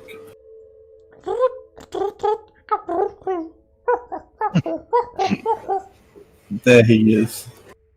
He leaps into the air and hugs you, but only because you command him to do so. He actually has no emotion. I don't know. Does not care for you at all. Isn't Neng Neng still in there somewhere? Maybe. You want to find out? I mean, Orion already found out, I think. But I tried. I'll just ask him. Sonic, is Neng Neng in there with you? Are you inhabited by a god, perhaps? Shrugs its shoulders. Go on, be specific, Sonic. Yes or no? Shrugs its shoulders. Sonic, answer me, or I will just build a new one. You guys hear some heavy thudding footsteps. Oh, great. And it's a Tomb Guardian. It comes from the stairs above. But there's something crazy about this Tomb Guardian. It's like got this green glowing flame all over it. It's radiating dim light. Rated seen anything like this. 2.0. Wait, there's green flame on it? It's surrounded by green flame. Green flame. And it looks weird. Other than that, though, it looks, I mean, apart from the green glow coming off it, it does just look like the other Tomb Guardians. Its flesh is kind of green, though. Bright green, and you're not sure if it's like a undead flesh or what's going on with it. Anyway, it sees you, Orion, it starts running towards you. You're up for... Okay. So, what's the distance behind these stairs here? To the ground? Like from this, yeah. 10 feet. Yeah, about 10 feet from where you are. Okay. Or 11 feet. Not super worth that. I'll move 5 feet forward, and I'll cast Thorn Whip.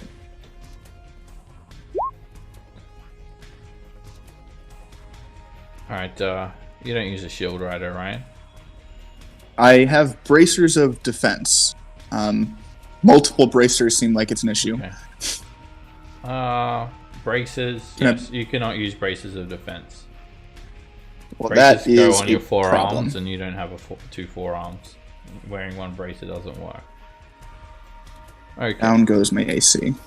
Anyway, you're able to. So you usually just only hold something in one hand, right? A bow. I'm usually carrying a bow, yeah. Okay. So you can still cast spells just fine with one hand. Obviously, you'd have your bow away if it has somatic components. And whoosh, you whip it, whoosh, and the magical piercing damage seems to kind of break off a chunk of it, and this little green glowing chunk of blue rock falls onto the ground. And then I will run away from it.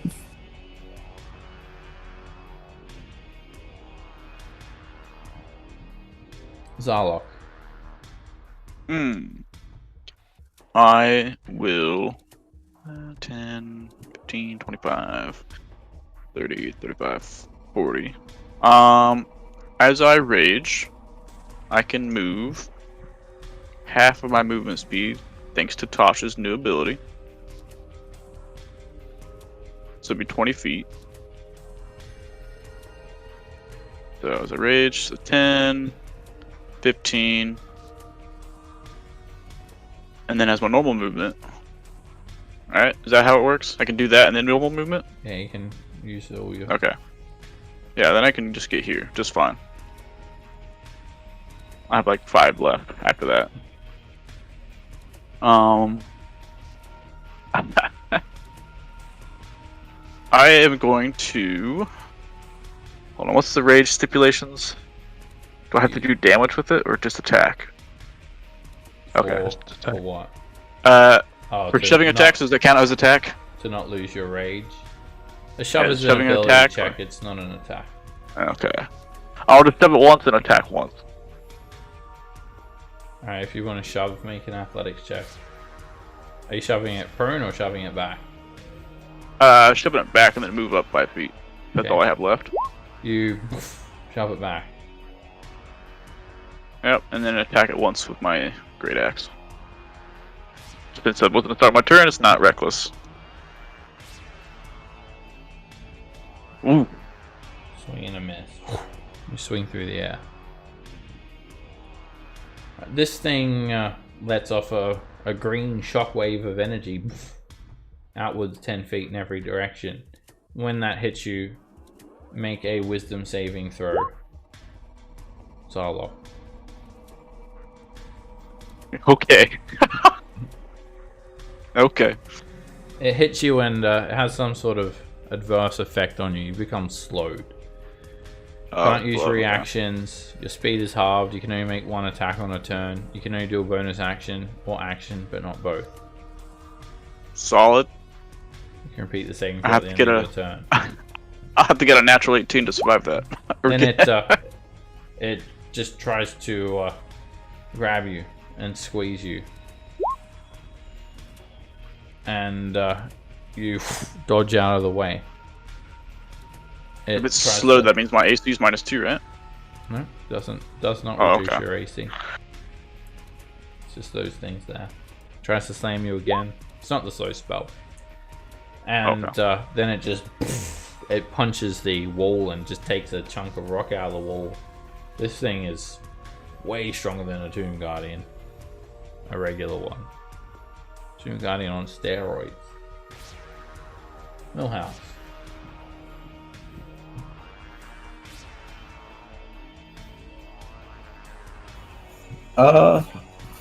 Is a Tomb Guardian, is it a construct? It seems to be. Alright. Well, this one's on fire. It's but I still either wanna that see or if an undead. Well, fire heard it, so chances are it's undead. Tomb Guardian 2.0. I like the name.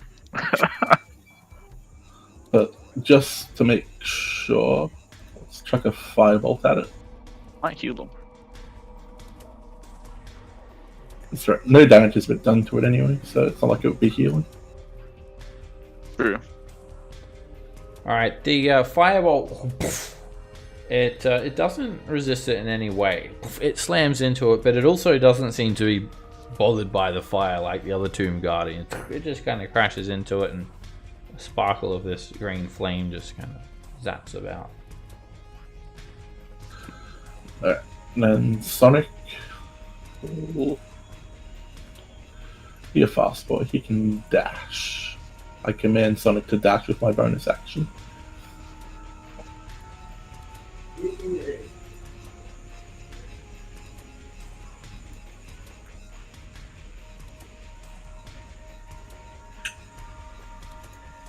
Lola. Okay, I'm gonna cast less, but I'm casting it at second level, so there's 4 of us that are going to get involved. And so that gives Zarlock, Eridani, Millhouse, and Orion over here. You're not, a lot, and you're not close enough to Millhouse. Am I not close enough? 45 feet. Oh, 10 feet away. oh, he moved. Okay, there he is. Okay, all right. Sorry, had it scrolled up and didn't see you. He moved. Okay, all right. So then it's going to be myself, Eridani, Zarlok, and then Orion. Why the move? Then after that, I'm going to make movement to this point here. And that will be my turn. Eridani. I start muttering and concentrate and cast slow on the Tomb Guardian. Right, you slow on it, and makes a wisdom save. It does seem to have magical resistance. An 18. It kind of just shakes from side to side, but ultimately it resists the magic with an 18. Okay. Well, then I use 2 spell points to make my cantrip a bonus action.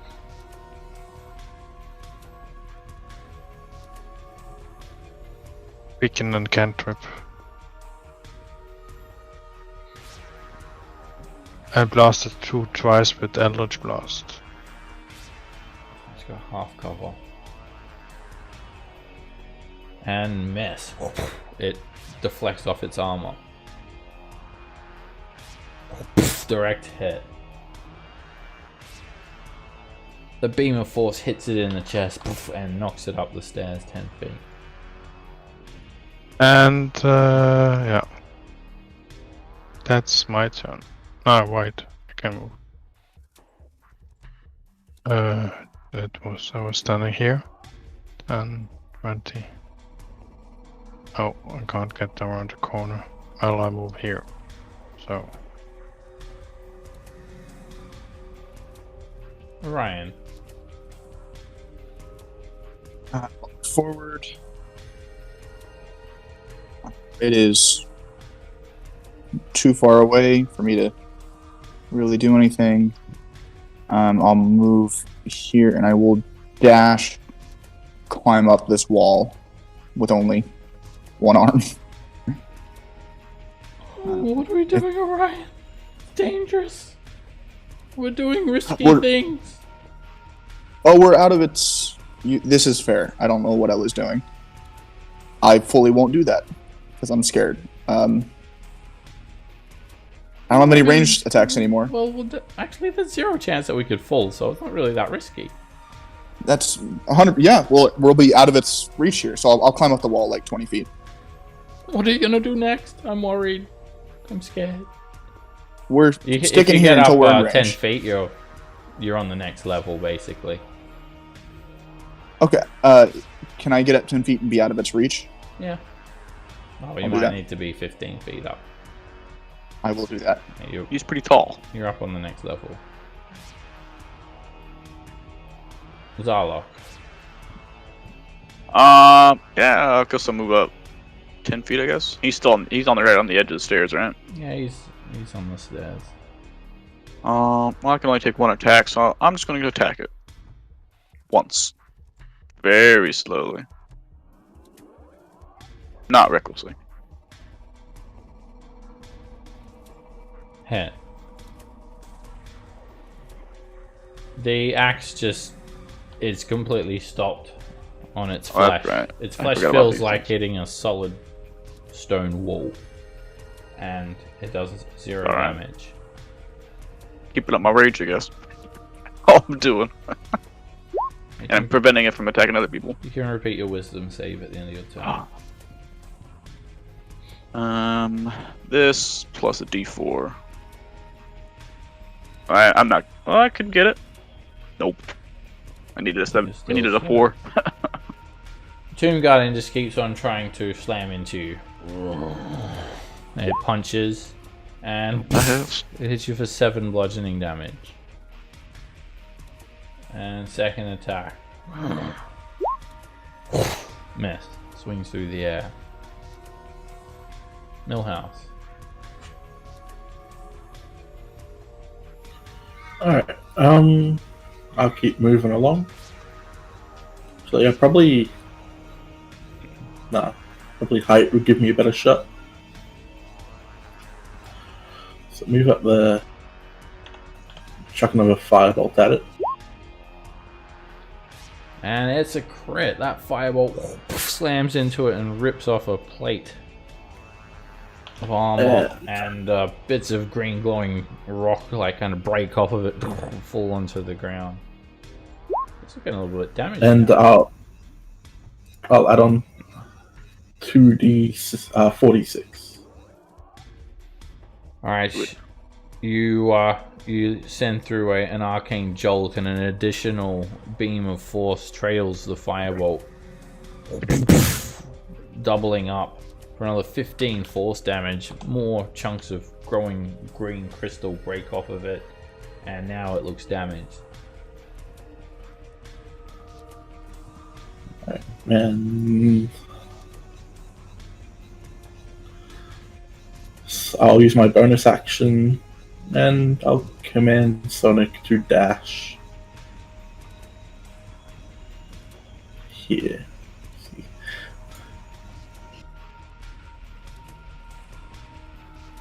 Hopefully he can take the place of our new barbarian in taking damage. Lot. Can I jump off the railing and to make movement? I mean, Or- you can jump off and fall. It's about How far 13-foot drop. from where I'm at? Yeah. Okay, so does that? So if It would cost you 5 Let's- feet of movement to jump off the railing, and the rest is falling. so, it's, okay, all right. So I'm gonna go ahead and do that. Oh, And jump to this, off the railing. I jump off the railing. And you hit the ground prone, taking 2 bludgeoning damage. Okay, that's what I thought. All right, so I'm gonna use the rest of my movement to this point here. Yeah, you took That too much should- damage then. You took 6. You're supposed to take 2. Oh, 2. Sorry. You can stand up, so that's 25 to get you here. And that should get me right about there. Yeah, that's 25. Well, that's 30. That'll be 30, right? And from there, I'm going to go ahead and cast this. Alright, drop a Sacred Flame on the Tomb Guardian. And it steps to the side. Miss. Okay. And that is going to be my turn. Eridani. Okay. Well, let's try this again.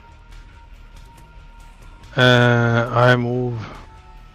Wait, maybe I should take so. I can move under Orion, right? He's on the wall. Difficult. Yeah, you can go under him. So yeah, he's above the wall. You do have to go around the railing, so that's 15 feet. Yeah, 50 feet. 20 here, right? Yeah. Yeah. Then I cast slow on him again. Now you try another slow. And this time it hits the Tomb Guardian like a truck. Its movements begin slowing. It has -2 AC. It has -2 on dex saves. It can't use reactions. It can only do 1 attack per turn. Action or bonus action, but not both. Yeah, and then I use my Hexblade's Curse. You bestow your curse upon the Tomb Guardian. Yep. And that's my turn. Orion. To here and then go back down to the stairway. And I don't have a whole lot to do, so I'm gonna throw a dagger at the Tomb Guardian. Magical dagger? I like it. It's not magical. It's just all I got. It was something. Yeah, completely misses. You hit the staircase. Hit though. Max damage. You destroyed whatever you hit. Through Donnie's space. Can I do that 5, 10, 25? Yeah, I can go there.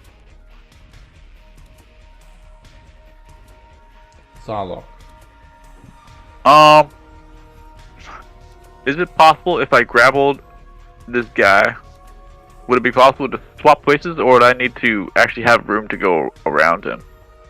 You could drag him. I wanted like to that, turn him around. and then you could go I wanted like to turn him around. Yeah, I wanted to do that. If I get my athletics check and grapple him. Yeah. It would cost you 30 feet of movement to do that. But yes, that's possible. Yeah, cool. And I will try to do that. Ooh, with a 19. And you grab onto him. Grab him and then you fling him over the side of the balcony. You run up the balcony and drag him in front of you and keep him grappled there. Oh, I got. Oh, wait, 30 feet. Oh, I got him.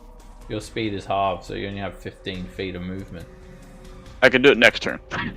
So I can do it next turn. you can get him like that if you want, with 10 feet, if you like. Yeah, I'll do that. Okay. So So and you're then like wisdom basically save. holding him off the edge. Yeah, make a wisdom save. Nope, I ain't making that. The Tomb Guardian 2.0, while it's being held off the edge, it's just going to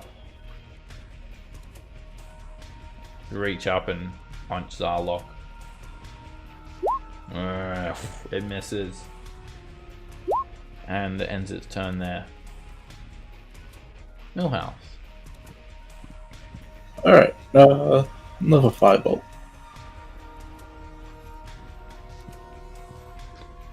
It's a direct hit. More chunks of green crystal and metal fragments are blown off of this thing.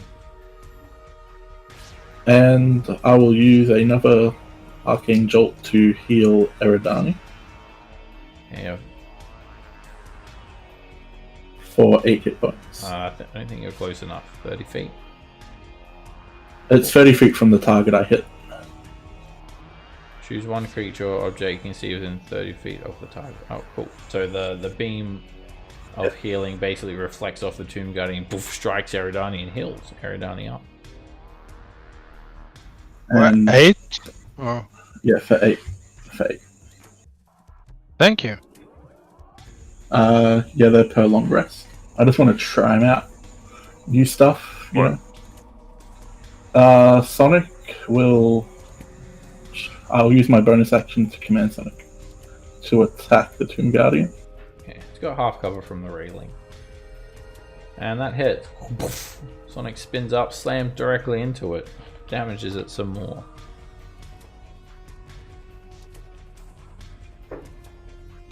Lollard. This thing is hanging. Basically, yeah, Zarlock's Okay. basically So- hanging over the edge. He's like grabbed it by the neck. He's like, its legs are dangling. So if Okay, I make so- movement to here, he has no attack, free attack. Well, he's also slowed, so. Okay, and he's slowed. Yeah. Okay, so Yeah. I'll make movement there, and then I'm going to attack. He's about 16 feet above you, Lollard. 16 feet above me. Yeah. Oh wow. So that's means I wouldn't be able to reach him. I mean, non-magical weapons are not doing anything, so attacking him with your mace, it's not going to do anything. Anyway. But Divine Strike is magical, is it not? I don't think Divine Strike is magical, but it's radiant damage. Okay. So we'll give it a try. Well, Lollard, aren't you using Wongo's mace? Yeah, isn't that mace magical? Oh yeah, that mace is. Yeah. Okay. Mace of All Terror right. is. So then, Here you go. He's too far So above then- you. He's not in melee range. Anyway. all right, that's fine. Then we'll go ahead and make movement full movement over to this point here. And we will go ahead and try another Sacred Flame. Sacred Flame. It falls down on him and starts churning into him. A little bit catches him and burns away more of his bright green glowing flesh. Alright, and that'll be my turn. Very Donnie. Well, we're gonna blast it. But I'm not gonna blast it away this time. Alright, it's got half cover from the railing.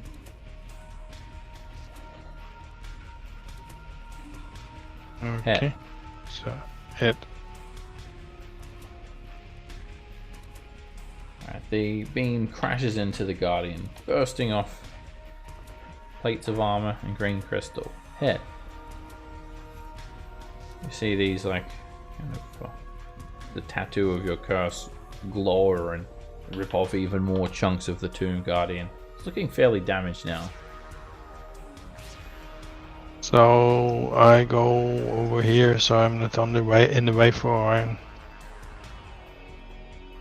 And Orion. that's Thank you, Eridani. I'll run up, and I'll do a Thorn Whip on him.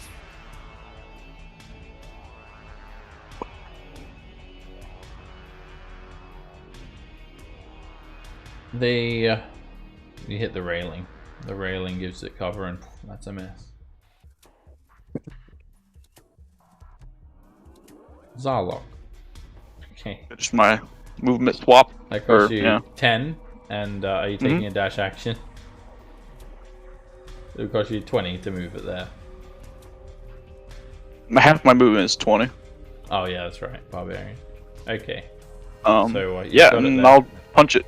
I'll just punch it to keep my. Well, actually, my rage just went down. Actually, No, I didn't take damage. You it goes down at the end of this turn if you haven't attacked or taken damage. Okay, yeah, I'll End just of your punch it. next turn. Not the same turn.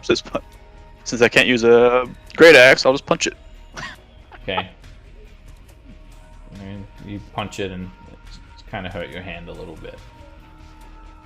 Doesn't do any damage. Oh my god. You can repeat Oh, your wisdom wisdom save. saving throw. Nope. You're still slowed down by the Tomb Guardian. The Tomb Guardian is going to let out a shockwave of green energy. It hits Orion, Mataru, Soniku. Both of you make a wisdom saving throw against this distort reality magic. Mataru, Soniku becomes slowed, and Orion, you succeed the saving throw. The Tomb Guardian is then going to try to kick Mataru Soniku, and poof, it slams its foot down on Mataru Soniku for 15 bludgeoning, and then it tries to like slam you into the wall, Zarlock, and it misses you. Oh, actually, sorry, no second attack. It tries to, but it's too slow. And now to make a wisdom save.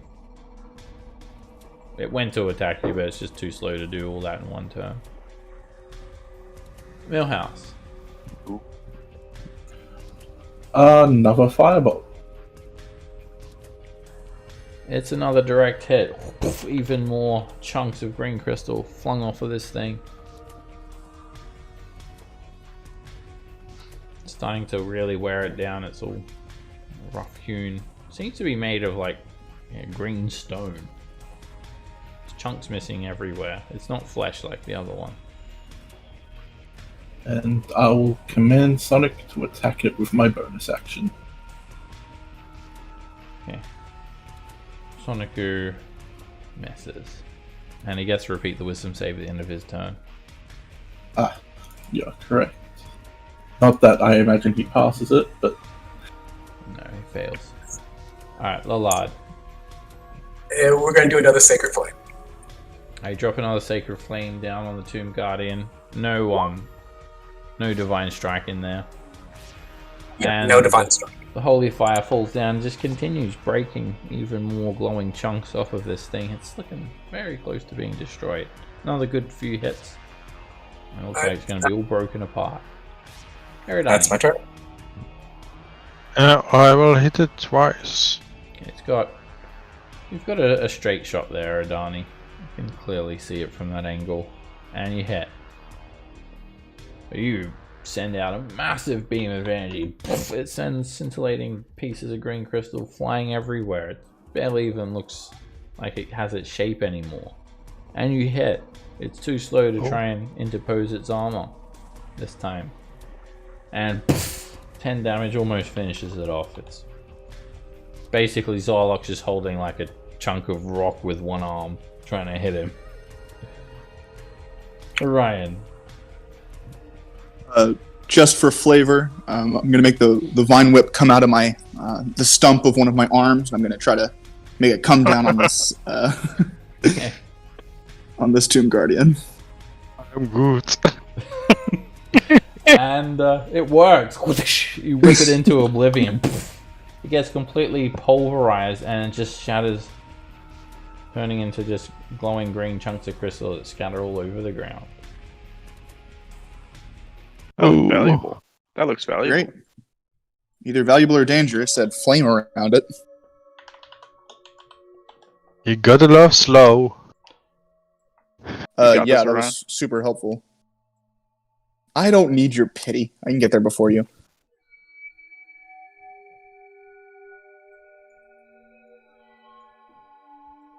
$12.98 experience. We hit the 50,000 mark. Go us. I thought we were gonna die way before then. Just need 4,000 more. No, 14,000 more. Can I take a look at these glowing rocks? They seem to be some sort of stone, not really crystal. But they do glow green, so it does kind of make them look kind of shiny. And you can make an Arcana check, Orion, to try and figure out what you know about magic. Oh yeah, here we go.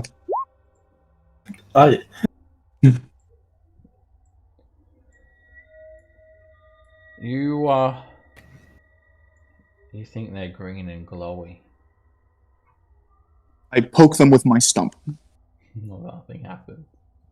Okay. We're going to wrap up tonight's session here with the discovery that there are these variant Tomb Guardians lurking here. Came from the floor above and just broken into pieces. So maybe Torrin will get spat out of the wall here at this stage too and wave to you guys. And Hey, then Torn. You wave at him with your stump and he gives you an awkward look. Yep. Where's Zevtar? He doesn't know. We'll find out next week. Where's I'll also officially give my braces of defense to Zarlok. Okay, you can give them to Zarlok, and then next time he takes a short rest, he can attune to them. Whopping 21 AC. Also, I've got a magic quarterstaff just sitting in my inventory too. It needs attunement, but if anybody wants it. I think you can use that with one hand. I'd take it. When,